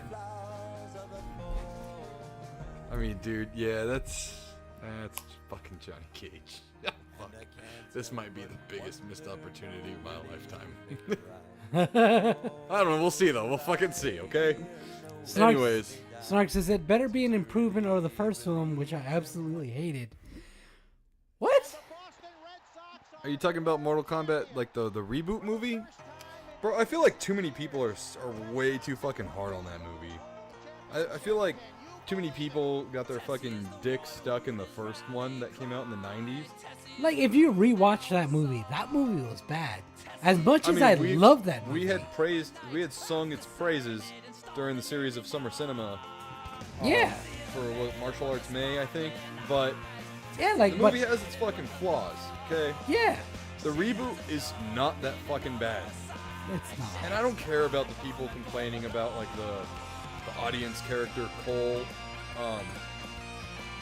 from, you know, the reboot, where he's like a brand new character for the movie. I don't really care. They add new characters to the Mortal Kombat series all the time. Mm-hmm. Some land, some don't. Anyways, here's Kitana. I don't think she looks bad. Wait, hold on. Yeah. Tommy Boy says, nah, the new reboot sucks. I agree. Yeah, but you also think Doom Eternal sucks? Or the soundtrack sucks? So, whatever you say is just fucking invalid, okay? So anyways, alright. You know what? We're gonna stop. We are going to stop fucking pushing your product, bitch. I'm just kidding. We fucking love you. Go to his Etsy shop. It's on the top of our chat. Help support a teacher. Or don't. Whatever. No, please do. Please do. Kitana here looks pretty good. Like let me pull up that outfit is pretty damn spot on. I want to say, yeah, it is. I mean, yeah, that's like the OG look, but Well, it's pretty varied on here from what I pulled up. yeah. I want to say that's pretty close to. It's like a mix. So it's this one here, which is from 11. Yeah, I mean, this one's got like the metal webbing or whatever that is, like right here, but it's pretty much like the same design from 11. She's got the metal details here and here in her suit. Oh, I don't think that's legit though. I think that's fan art. Yeah, it looks like that. Yeah. Snark says Cole was literally plot armor, though the guy who played him totally redeemed himself in Cobra Kai. Yeah.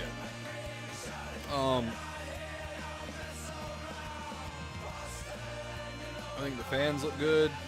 Armor looks good. The only thing she doesn't have is a mask. But who knows at what part of the movie this is in. Yeah. Now, let me see. One thing I didn't... Yeah, because there are two distinct looks with Kitana. And one of them being the classic here with like the really high up boots. Or pants. So I want to see... Is there... So this is from 11, so it's... Okay. So here she's just got like straight up black pants. I kind of feel like the blue would have been better. I mean, it doesn't look bad. I think it kind of does, man. I think the pants look more like fucking combat pants. You know what I mean? Like they're one pouch away from being fucking cargo pants. Because they look a little baggy to me. I don't know. I'm also looking at skin tight shit too, though, right? I mean, look it. Was I expecting this version of Kitana from like fucking Deadly Alliance and shit? No. Not at all. This would have been fucking cool too, though. Something a little more like in between.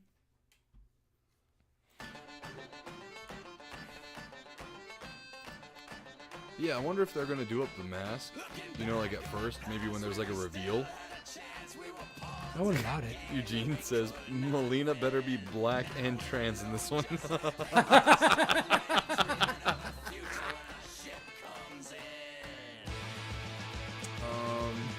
Rad Zombie says, "Dope. I bought their GameCube controller recently." I guess he's talking about. Oh, nice, yeah. Retro Fighters. Yeah. So here is Shao Kahn. Now, this is what gets my dick hard, bro. I fucking love this. The confidence in that statement. Okay, you know what?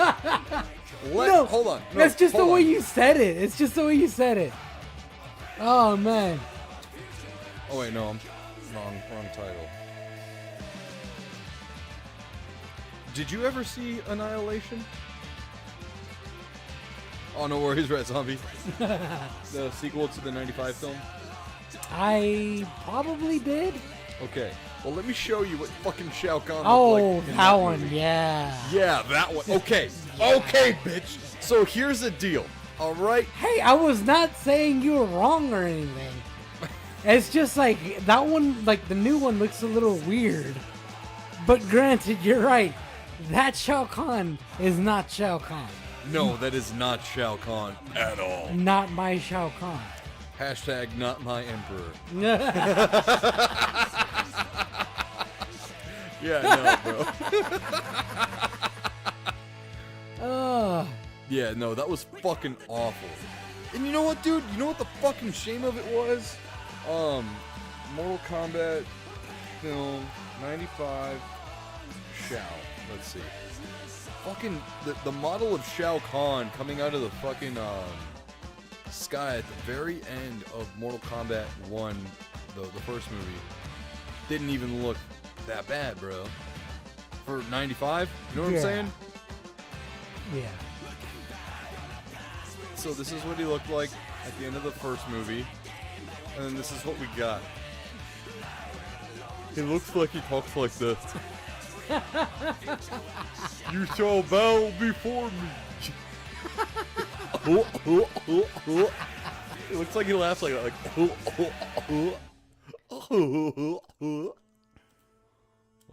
Bow before your mighty leader. Like, dude, look at the guy. Yeah. And dude, look at, like, no offense, he looks like he's in decent shape, right? But that guy is like, his shoulders are way too fucking narrow. He's not obviously like wide at all. He's just got like somewhat of a decent arm. Like, that's it. Yeah. I don't know, man. Like, that's what he looks like, bro. Oh man. So anyways, yes, I will take this all fucking day, Josh. And now here's the thing. Here's what I appreciate about this here. Look right here. What do you see here? I can't tell what the fuck that is. I don't know how to make my fucking camera zoom in. Fucking lean in, bro. You got glasses on. Is that supposed to be his fucking scale? No, I can see. Yeah, it's scales. It's bumps and scales. Is that what the fuck that's supposed to be? Yes. Oh. Yeah. I thought he just had some serious, severe burn No, marks. Shao Kahn is half dragon. I know. Yes. But that looked like fucking burn marks to me. Nah, bro. It's probably the picture here. We'll show you a little bit of a clearer picture here in a moment. But he's actually fucking half dragon in this. Hold on. Okay. And look at his eyes, bro. It's fucking like the dragon eyes. With the little fucking black slits right there. Oh shit. And glowing red and all that. Sure, the helmet might be a bit much being all fucking metal. And in one fucking, it looks like it's all chrome or something, right? Yeah, that's what's throwing me That off. might be a bit much, sure. But I think the overall package is going to be really good. And then here's obviously another picture of Scorpion.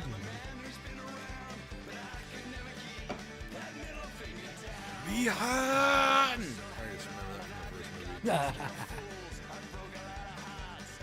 Alright, so now we're going to go to the Mortal Kombat game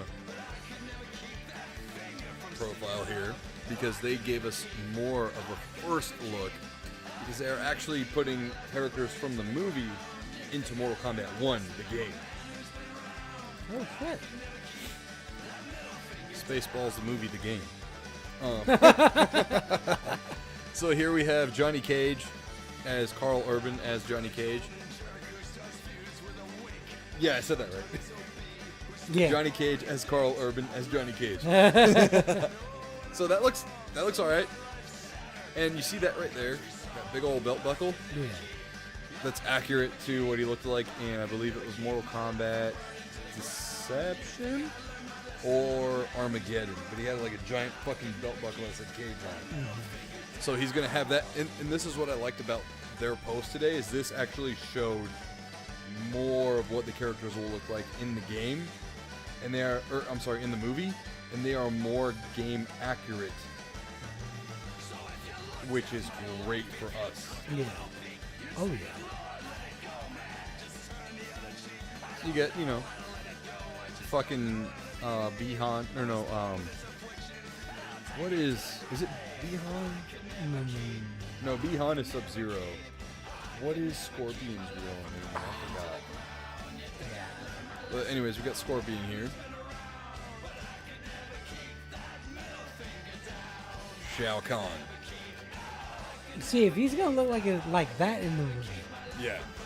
fucking spot on. It's great. Yeah, see, I think this is going to be really good. And the actor that they cast for the movie, for him, he was in...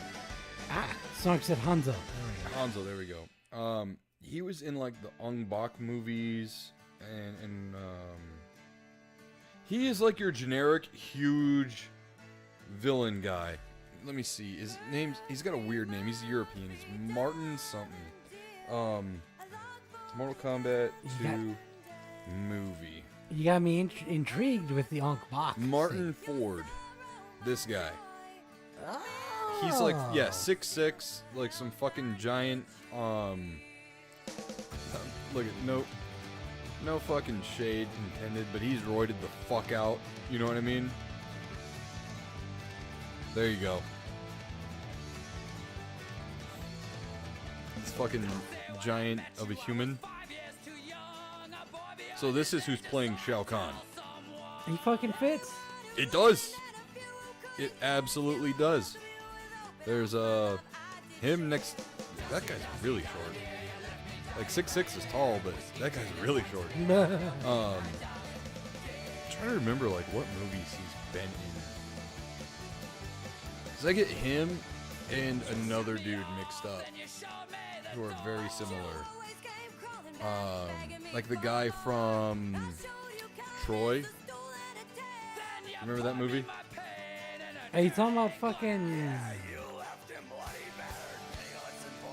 Chris Hemsworth? No, hold on. This guy was also a fucking WWE wrestler for a bit too. Oh.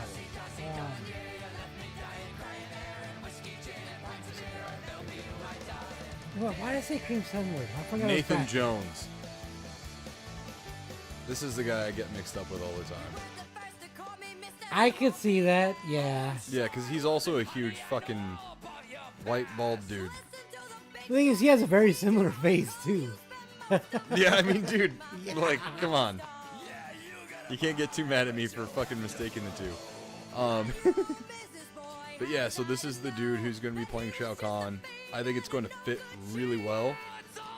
And, I mean, he's half dragon, obviously, here. I think that looks pretty good. Yeah, thank you, Snark. Eugene says, what they did to Raiden in Annihilation should be a crime. The haircut, casting Dexter's dad, getting one tap by Khan. Yeah, no, that whole movie is...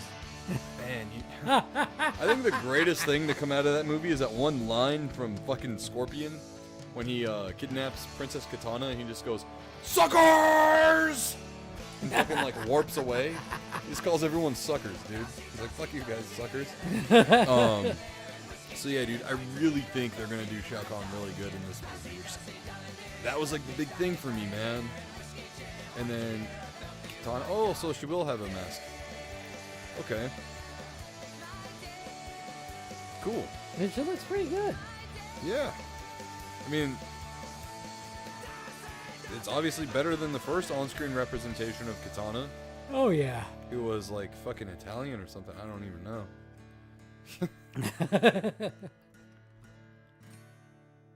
Joe tells him, "Noob Cybot."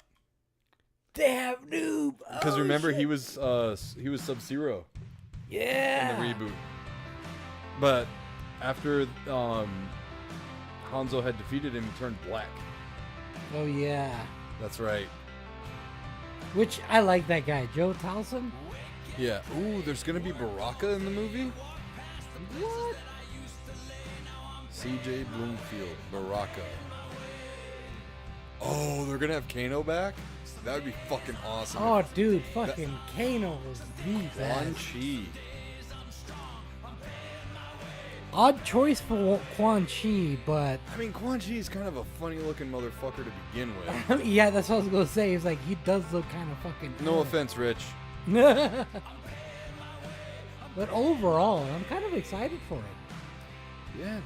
Jade, Noob. Kung Lao's coming back. That's gonna be interesting. I wonder how they're gonna bring him back. I mean, how are they Because- gonna bring back Kano? I mean, unless it has something to do with motherfucking Quan Chi. Right. You know what I mean? Yeah, you're right. She's Puerto Rican, if I remember correctly. Oh, yeah, well, there you go. Not Asian. Oh, they're gonna have a young Katana. Sindel, Zendel. Katana's mom. Oh shit. Whipping that hair back and forth. She whip her hair back and forth. Quan Chi should be dope. I want to see this one, even though I wasn't a fan of the last one. Dude, I'm telling you, man. I think what they did, honestly, in my opinion, they put out that first one. It was in the middle of the fucking pandemic, first of all. Yeah. That was the first movie that we had seen since theaters opened in a limited capacity. Oh, yeah. We went opening night. Fun Obviously, night. we were hyped no matter what. It was our first time going back to the movie theater in the middle of the fucking pandemic, and that alone was exciting.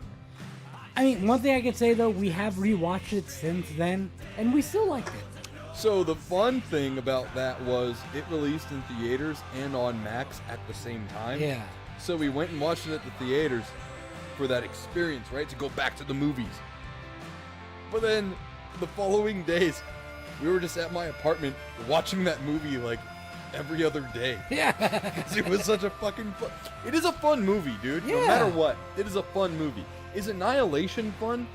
Kind of. But it's mostly shit. Yeah. The first Mortal Kombat reboot movie is fun. Like, I get where there can be some gripes about it, but overall, it was a great movie. Because if you compare it to the original Mortal Kombat movie, you're gonna like the original because it's a nostalgia thing. I agree. The soundtrack was pretty good too. So was the setting. And everything else that I had said about the movie in the series of Summer No, Cinema. and the thing is, like, yes, we said it was a fantastic movie during the summer, like the series of summer, whatever you call it. Cinema. There we go. Series of summer cinema. Yes, we said it's a fantastic movie, and yes, I will agree that yes, it was a fantastic movie, but I will also agree that it was a terrible movie. Same can be said about the newer Mortal Kombat movie, but less so that it's a terrible movie overall. You know what I mean? It's still a great movie. It's I fun. wonder if someone has done like fan art of what he would look like as Quan Chi. Because I mean, look at dude, like in the more modern days of gaming, Quan Chi has looked pretty fucking funny looking. Oh yeah. Tommy Boy says if they had cut Cole out and made it more like OG storyline, it'd be great. There were dope parts. I agree. First look at Quan Chi and Mortal Kombat. Well, yeah, let's fucking see it.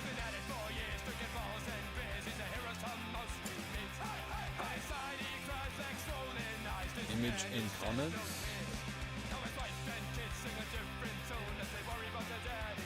Making us go through this rabbit hole. Just to find It out. better not just be the fucking hand, bro. That would be such a troll. It is. It is. It's just a fucking hand. Under it says, first look at Mortal Kombat 2's live action Quan Chi revealed. It's a fucking. They could be fucking Voldemort, bro. Oh my gosh. So this guy played fucking what's his name?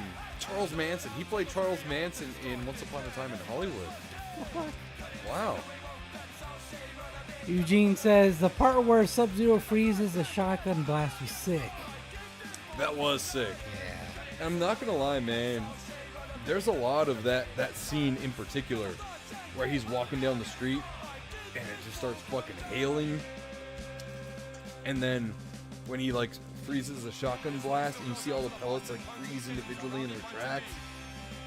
And just the way he fucking bodies Jax and sends Jax falling down.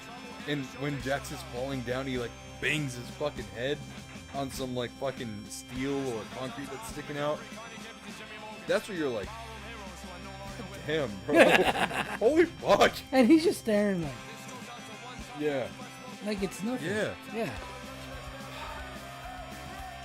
I do think that is the first movie perfect? No. But I think it's a lot better than a lot of people give it credit for. Yeah. For sure. One of the characters in particular that I really liked was Kamal. Really? Yeah, because he was the one who was also a smartass with Kano. Yeah, no fair. Yeah. Fair. Yeah. Like, what are they paying? You know, like, well, fucking double it. And then double that. You know, and add your mom's fat ass onto it. You know, like. You know what's hilarious though that I just realized? Nathan Jones, who I commonly mistake with Martin whatever, was in the first Mortal Kombat movie. He was General Reiko. Oh shit, really? Yeah. Hold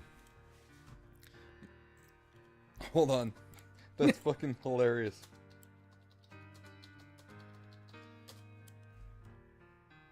Yeah. This dude. Remember he ended up fighting Jax when they did their like one-on-one fights? Yeah. And then Jax like fucking smashed his head. That was Nathan Jones. Holy shit. Wow. How funny. How fucking funny. And he could have been fucking Shao Kahn. Like either of them would have worked. I am happy though that Martin Ford got Shao Kahn over Nathan Jones if they were both going for it. What a fucking wild time. Yeah. Shinjuku. Cole, Snark says Cole was Cole was to the movies what Shinjuku was to the game, or in the games.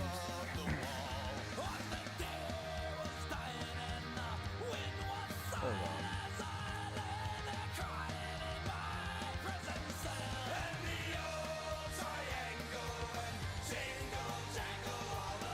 Are we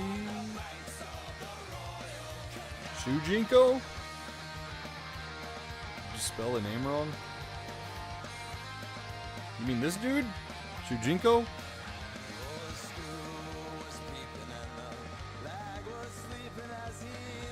From Kong? Yeah, I mean... I think you spelled it wrong if that's what you're talking about.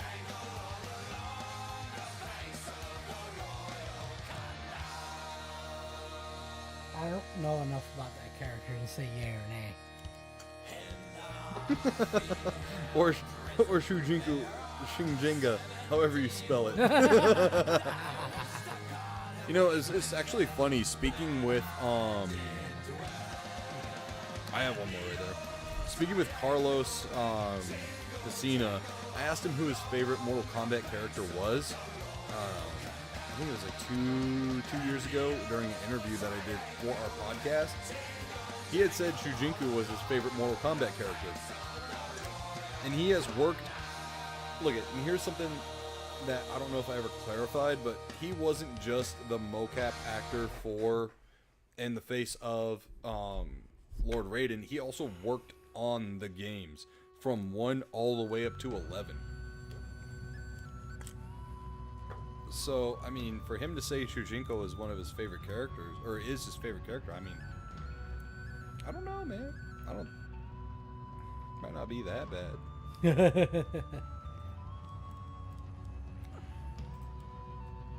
But yeah, I'm actually really excited for the Mortal Kombat 2 movie. It's supposed to come out this year. We have to go watch that. You know, and I think too with these... Oh, October 24th. I'm gonna look that up. See when that is. What day? A Thursday, probably.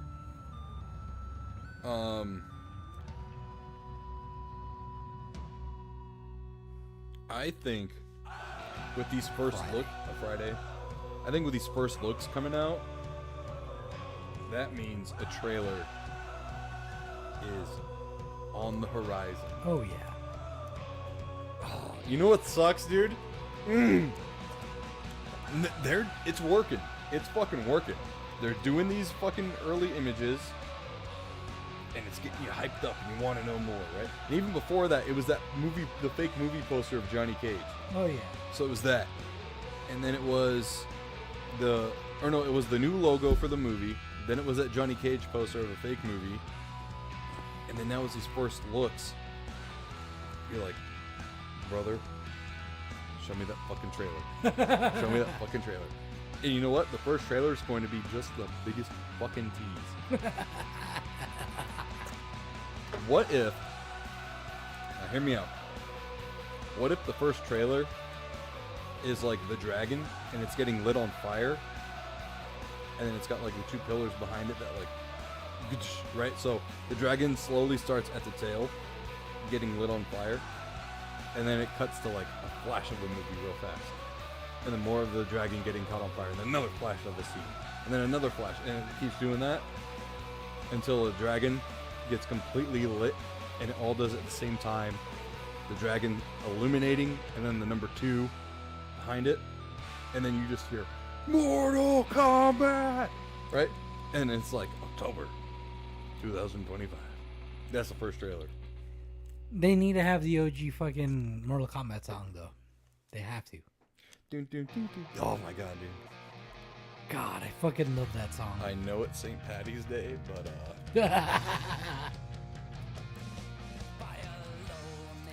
Techno Syndrome is calling my name.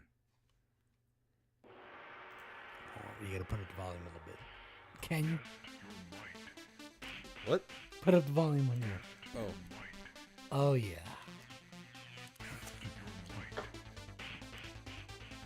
Test your mic. Dude, such a good song. I'm gonna turn it down now because it's making me sound really loud. But here's the logo for the movie. Wow, that's really small. Can we make that bigger? There we go. There we go. It's a pretty good logo. I like it. Yeah, I'm digging it. So we'll see, man. We will see. What do you guys think? Are you excited? I know Tommy said he was. Snark probably isn't. Snark's probably like, fuck this movie, it's not original. Just kidding. Snark's awesome. Wait, no.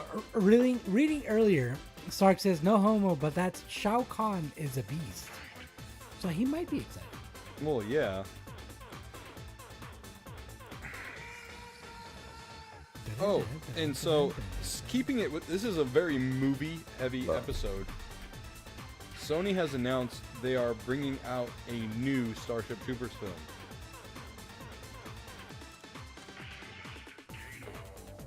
How dare they not name it fucking Helldivers? Well, they are. We already talked about that. There is a Helldivers movie in the works. Oh yeah, fuck. Yeah. Forgot about that. Yeah. So they are simultaneously producing a Helldivers movie and a new Starship Troopers movie. Okay. Yeah. Okay. So, Snark says, I'll still watch it, but it's not on the top of my list. Fair. So, the new Starship Troopers movie.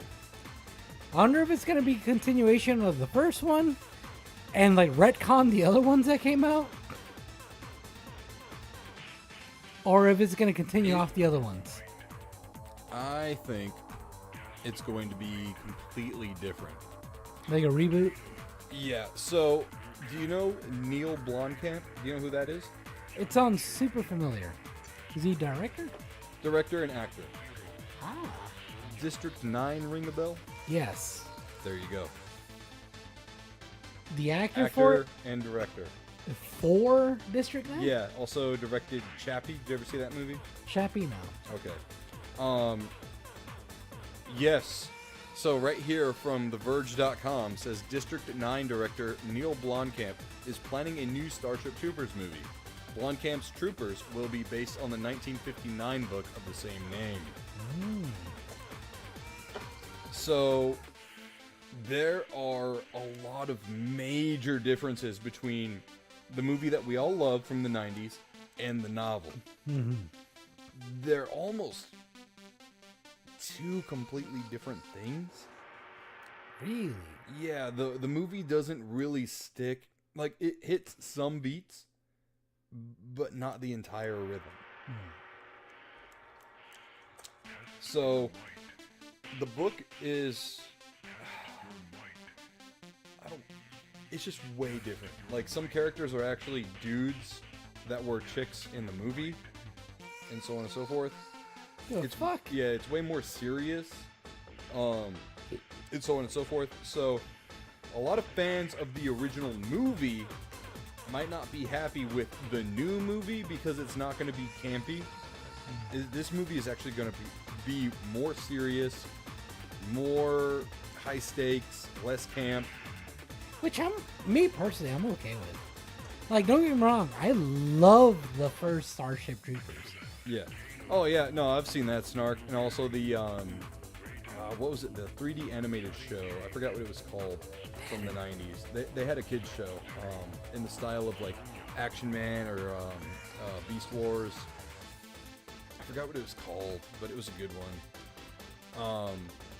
But Neil Blomkamp also did the live action Halo like little mini movie where it was like a bunch of the UNSC soldiers fighting brutes and shit, and Master Chief was flying down.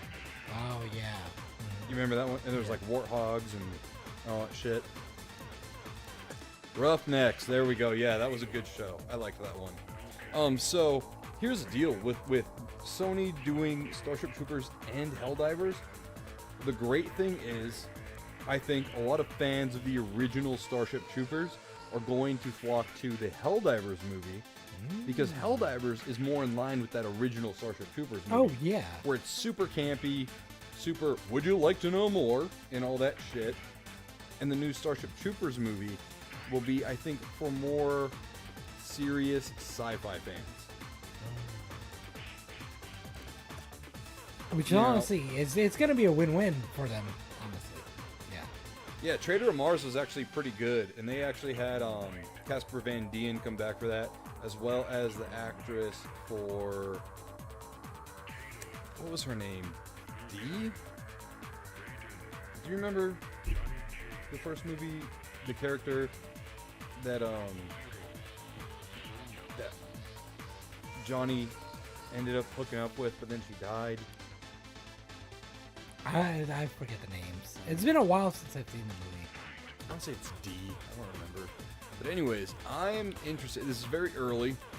Starts as Dina Mayer. There we go. Yeah, but they called her D. I'm really excited about it, dude. And let me see. Snark. And she is still delicious today. Oh, okay. So my bad. Neil Blomkamp was not the actor in District 9. He is just the director. I thought. Oh, okay. I thought it was the same person. Diz. There we go. Thank you, Tommy. So he did District 9, Chappie, Elysium. Oh, he directed Gran Turismo. I know. Britt took Evelyn to go see that movie. Which one? Gran Turismo. Is that the one where the fucking it was about the story of that police or the player who became a pro driver? Yeah. Oh, I haven't seen that movie yet. I believe it's on Netflix. But they said it was really good, and I was surprised because I was like, "You two went to go see Gran Turismo?" But they fucking loved it. Yeah. Here, let me fucking change the music now. We've been having Techno Syndrome play for quite a while. It's the syndrome, man. That's why. It's the syndrome. Go to the library and just do shuffle. I should get a pee again. So. All right, go ahead and go pee. So, what do you guys think, man? Are you guys excited? Are you interested? I really enjoy the first Starship Troopers movie for what it is. The subsequent sequels were actually really bad, and I'm not shy about saying that they are just... I don't even consider them B movie. I think they're C movie schlock, dude. They were obvious cash grabs, like straight to DVD at the time. Like, do you remember when Redbox first started and they just had nothing but B movies in them? Like, that's what you would find. You would find the Starship Troopers sequels in those Redbox machines. Yeah. So, anyways, I'm really excited for both of them. Hopefully they don't come out like around each other because I want to see them succeed. Both of them, like Helldivers and Starship Troopers. Like I said, this is a very movie-heavy episode. We're going to move over to TV in a moment.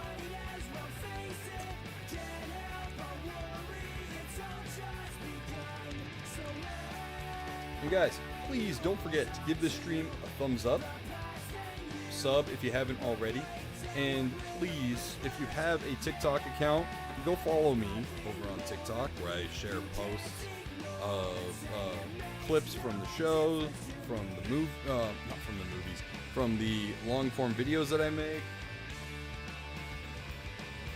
And I'm also posting TikTok exclusive content over on there as well. So you just follow me on TikTok at nerdynick_91, the same as you would follow me over on Instagram, which if you haven't yet, please do. And also, guys, if you haven't already, head on over to Game On Expo's Instagram profile and like our announcement post. Oh. Alright, Josh. So the next thing we have is a little more of a downer, so to speak. David Stephen Cohen, the head writer of Courage the Cowardly Dog, has sadly passed away at the age of 58. Damn. That sucks, man. It does. It does suck. So, I want to see in the chat, anyone who liked Courage the Cowardly Dog, please fucking raise your hand and say, me. Me. Let me see. David, what was it? David. Steven. I want to see what else he worked on. Let's see, let's head on over to comicbook.com. The Courage the Cowardly Dog writer was only 58, with tributes flowing via friends and family in his passing, since his passing. So this comes to us from comicbook.com. And it says, Courage the Cowardly Dog is often synonymous with Cartoon Network's Friday Nights. The cartoon of a small pink canine trying to save his owners in the middle of nowhere. In the middle of nowhere! From strange and spooky things, has inspired a generation of children to stand up to scary things. The show became popular, praised for its surrealistic storytelling and dark atmosphere. Sadly, the person in charge of many classic episodes, David Stephen Cohen, is reported to have passed away recently. Jerry Black, animation historian and producer, reported on Facebook on Cohen's passing, citing cancer as the cause of death. Damn, that sucks. He died young, man. 58. Shit. I might have to go help Brittany in a second here. But, do what you gotta do. yeah, he was only 58. Toon Hive has also reported on X that Cohen has passed, 58 years old. John R. Dilworth created Courage the Cowardly Dog, and the series began life as an animated short, The Chicken from Outer Space, which I remember.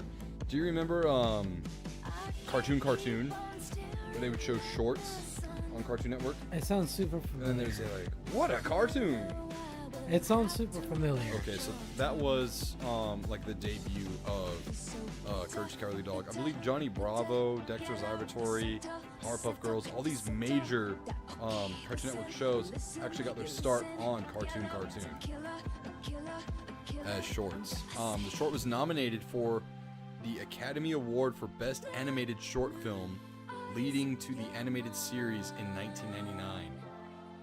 While Dilworth created the show, or the short and show, Cohen joined the writing crew in the first season, his first project being the third episode. He would become the head writer, writing most of the episodes in season 2, continuing to write for the series in seasons 3 and 4. His last work in Courage the Cowardly Dog was a penultimate episode before the series ended on November 22nd, 2002. Also, he was with it for a long time. What was episode 3 of Courage? I wonder. Okay, so some of Cohen's most iconic segments in Courage included Club Cats, 1,000 Years of Courage, Forbidden Hat of Gold, The Transplant, The Sand Whale Strikes, and The Last of the Star Makers. Cohen and the other writers infused so much unease into the show, giving off an unsettling atmosphere. Courage's success proved that kids like feeling unease, showing there's a market for children's horror. Well, I mean, kind of Goosebumps and Are You Afraid of the Dark kind of already did that, but Cohen was an accomplished writer who worked on the series outside of Courage. He has credits on Balto, The Wobulous World of Dr. Seuss, and Phil of the Future. Oh wow!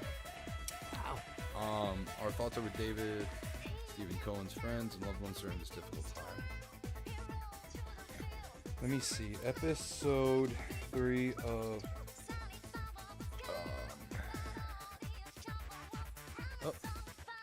Courage the Cowardly Dog.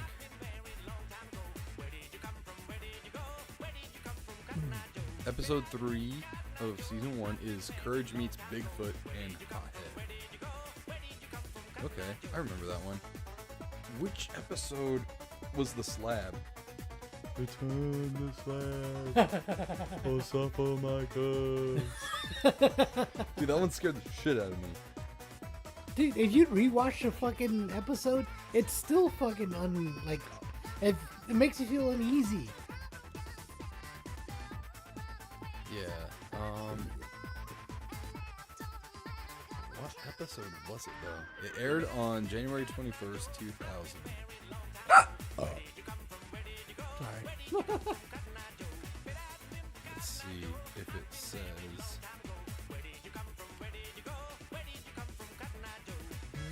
I am on the Courage's Cowardly Dog fandom wiki.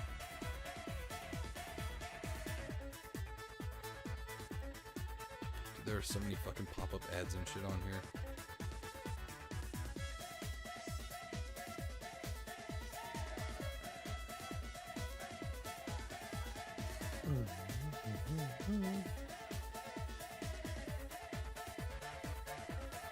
Season 1, episode 7. Where do you see that? Oh, you looked it up? Yep. Damn, dude. So they had a heavy hitter, like, right in the beginning, dude. Return the slab. Oh, suffer my cuz.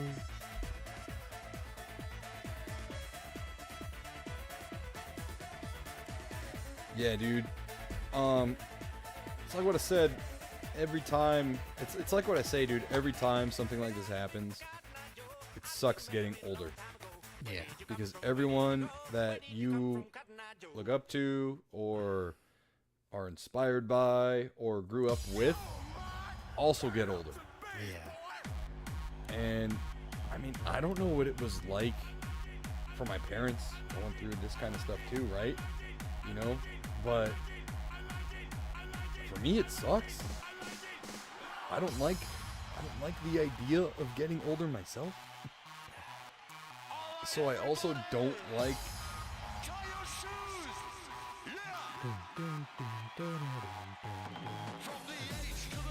I also don't like other people getting older. You know what I mean?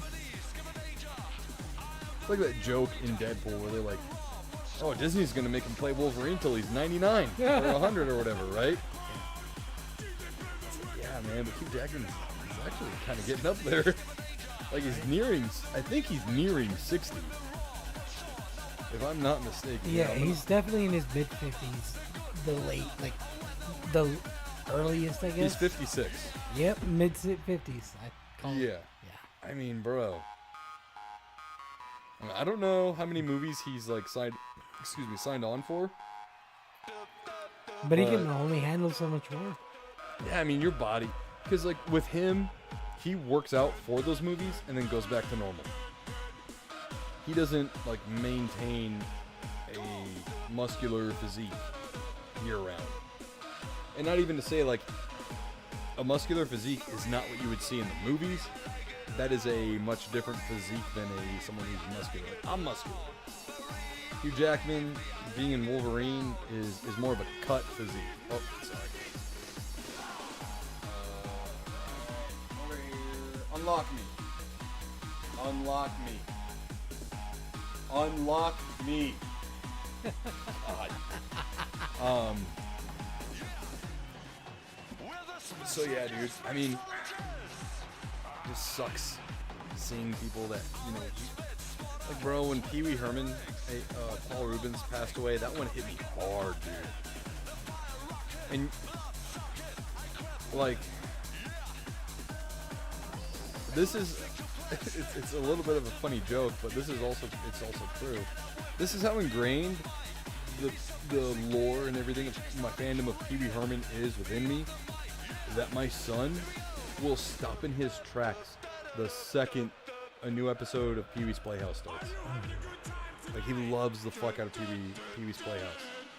Thankfully, it's all free on YouTube, but there are times when I'm in the game room and I have him in his, because I have his pack and play in here, his playpen, and I have the VCR right there, right, with the old TV. There are times where I'm like, I might just fucking get one of those VHSs and pop them in at Pee Wee's Playhouse for him, so I can sit here and game or something, or, you know, whatever. And that says a lot, because the more you play a VHS, the more it gets worn, and the closer you are to it becoming a fucking stringy, filmy mess everywhere. Yeah. Because VHSs have a lifespan, and you can only watch them so many times, you know, before the film or tape or whatever just gets destroyed. Yeah. Yeah, dude. Oh, fuck. Good Charlotte. No. 1, 2, 3, 4. There we go.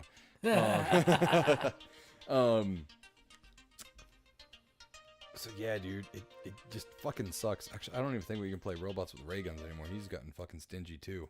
No way. Yeah. Whatever. Fucking dumb. Oh, I can't even play that song. What? There we go. Bare Naked Ladies. Whatever. It's bound. I used to fucking love this song, dude. In the 90s, dude, I was all about it as a kid. Chickadee China, the Chinese chicken. Oh yeah, dude. But it sucks, man. It really does suck. And I'm very great. When you're a kid, dude, you don't think about, like, who's writing this, who's producing this, who's voicing this. You know what I mean? And as you become an adult, you start to become more aware of that stuff. And you have a greater sense of appreciation for things like that. Like Sean Schemmel, man. When that video came out of him, like, passing out in the voice recording booth, screaming as Goku, you're like, I have a certain beef with the way voice actors act and be pompous and shit. You have my respect, sir. You know what I mean? Yeah.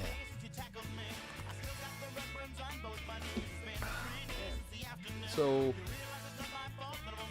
it sucks that you don't necessarily appreciate certain things when you're a kid. And I mean, granted, how are you gonna really truly appreciate it, because you don't know enough? Exactly, and that's where they say, like, youth gets wasted on the young, or no, youth is wasted on the young. You know what I mean? Chickadee China, the Chinese chicken. You have a drumstick and your brain starts ticking. Yeah. Anyways, but it is true, you know. Like, dude, would I love to be 21 again? Fuck yeah. You know what I mean? If I could be able to stay up late as long as I want. Yeah. Dude, the other night I was fucking passing out playing fucking Halo 5 at 9:30. Bro, what the fuck? You old man. Dude, I'm only 33. Yeah, sure, I'll be 34 this year, but still. Don't mention that, dude. I'm gonna be 32. Fuck. But, dude, just do what Jesse does. Apparently, he fucking does this. He he drinks a whole fucking monster, takes a nap, and when he wakes up, apparently he feels refreshed. I don't know why the fuck he even ever thought of doing that. But it must take a while for it to, like, kick into his system. So, like, by the time he's like he drinks it, falls asleep, wakes up, All the effects of the monster have kicked in. Yeah. Dude, that might be a cheat code, man. You know how people say things like, oh, this is a life hack? No. We're not calling them life hacks anymore. We're calling them cheat codes. Cheat codes. Hell yeah, cheat codes, man. Cheat codes. I know, Snark, I know, you fucking old man. Anytime someone says they feel old, you gotta fucking one-up them and you're 50-something ass. You goddamn youngins? Yeah, I know. But hey, listen, one time you were us saying you felt old when you were young. Maybe, I don't know. But yeah, dude. Mr. Cohen, thank you for the amazing stories that you had supplied us when we were kids or teenagers. Some people might have had their introduction to horror through Courage the Cowardly Dog, and that's fucking awesome. Horror is not just for adults, it's for everybody, you know, with different flavors and different spices of life. And you know, thank you so much. Unfortunately, you know, you passed away, and you didn't probably get enough kudos while you were alive, as is the way this happens. But cheers to you, and thank you, and rest in peace. And cancer didn't win. You made it tap out. R.I.P. So cheers to that. Yeah, that's one thing that sucks too, man, is like it's the Van Gogh clause, man. Nobody appreciates what you do while you're alive. It's not till you're dead that you become praised. Yeah. That's a problem. That's a problem. I don't know. I get more beer. Yeah, I mean, I guess the only way to really combat that is to actually tell the people you love that you love them, and to tell the creators that create these things that you consume on a daily basis or that you enjoy frequently, to let them know that they're doing a kick-ass job. You know, I think it's pretty simple. It's pretty simple as that. I think that's why I am not shy to like sing the praises of certain things that I like or enjoy, or I'm not afraid to, at least. You know, like with the whole Mortal Kombat movie reboot, for example, like I really liked it, and I think the actors did a really good job. So, you know, I will let them know, like, hey, I really like this movie. Or on a stream where everyone says, "Oh, that movie sucks," I'm gonna tell you guys the opposite, because I actually liked it. Yeah. And the thing is, like, it's also one of those things. It's like he made a horror show for kids that wasn't absolutely fucking, like, you know, super scary. I mean, it was scary for kids, but like as an adult, you can kind of see like the messages where they're coming from and all that. Yeah. But at the same time, you know, they're fun to watch. Yeah, it was unique, man. Like, definitely. Look at, there's some crossover between Goosebumps and Are You Afraid of the Dark with certain ways like stories happen and stuff. But with Courage, man, with the power of animation, it was out there. You had Le Quack, right? You know, Cats. You had the weird fucking cousin episode.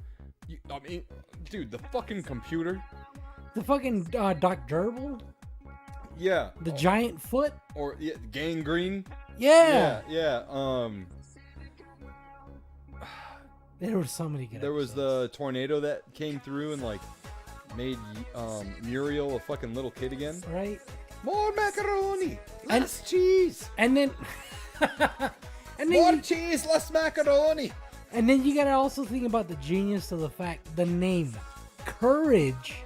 The cowardly dog. Yeah. Well, I mean, that's more to the creator. You know what I mean? But still, you know. Yeah. That you play off that. The things I do for love. I believe that voice actor had passed away too, if I'm not mistaken. Maybe? I feel like we've covered that before. Might have, yeah. Cast. Oh no, he's still alive. Okay, good. Good. He's 70 though. Damn.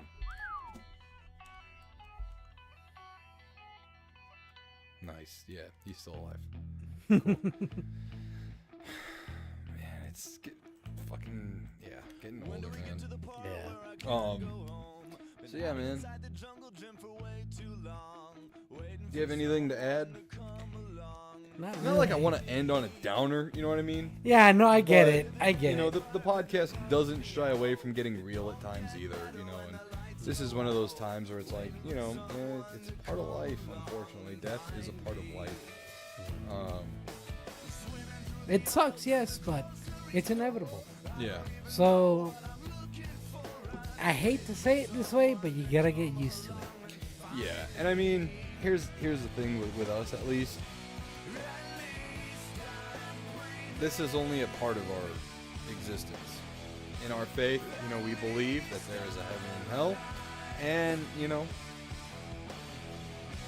not to sound pompous, but we know where we're going, you know, and we know that this is only just a part of our existence, so that's pretty comforting as well to know.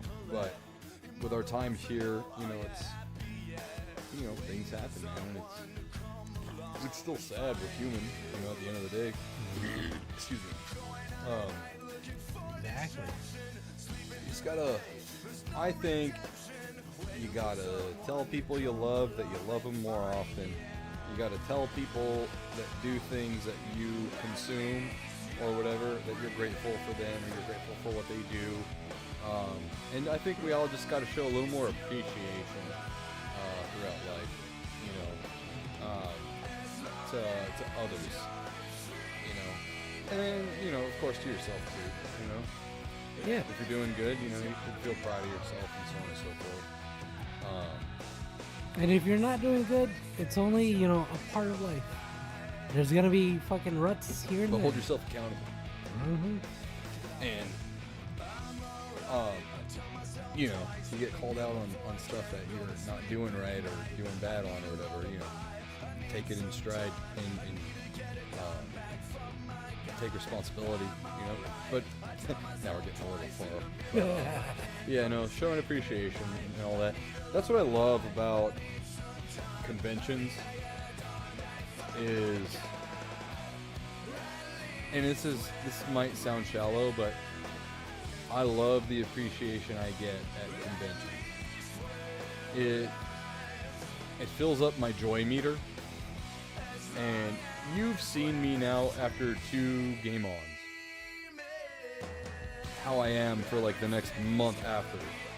It's like I'm recharged and like super happy and optimistic and so full of life.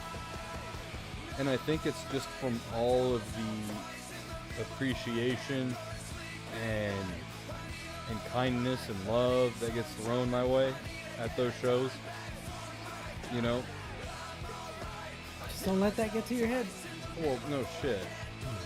But, see, you need to fix the way you say that, because you say that in a snarky way, and then you look at me like it's gotten to my head, when it hasn't. Nah. So fix the way you say that shit, you motherfucker. But it makes a world of a difference when you show people that you appreciate them while they're still around.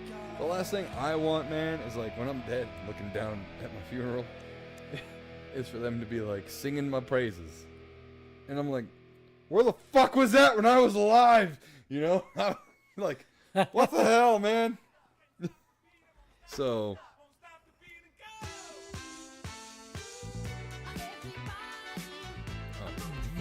it's like new YouTube comment. I was like, where? But it's on a video I commented on. So anyways, guys, yeah, I think that's going to do it for us here at the Nsquared podcast. Please make sure to follow me on social media platforms such as Instagram at nerdynick_91, on Twitter at buffnerd, and on, what is that thing called? TikTok at nerdynick_91. Make sure to sub if you haven't already. Make sure to give this stream a thumbs up. You can't follow Josh anywhere, but what you can do is follow us over on Facebook. Just type in that little search bar, Nsquared Podcast, and you'll find us. Just click that like button or follow button, whatever it may be. Make sure to head on over to Game On Expo's Instagram page and like our announcement post that they had made. and put a little comment down there and be like, these guys rock or whatever. Thank you so much for watching. Thank you to all of our Patreon supporters and our sponsors. And yeah, have a good night, guys. We definitely enjoyed talking movies with you tonight. And until next time, stay safe and game on. No deuces? Oh yeah, deuces. I'm like, you'd say deuces all the time.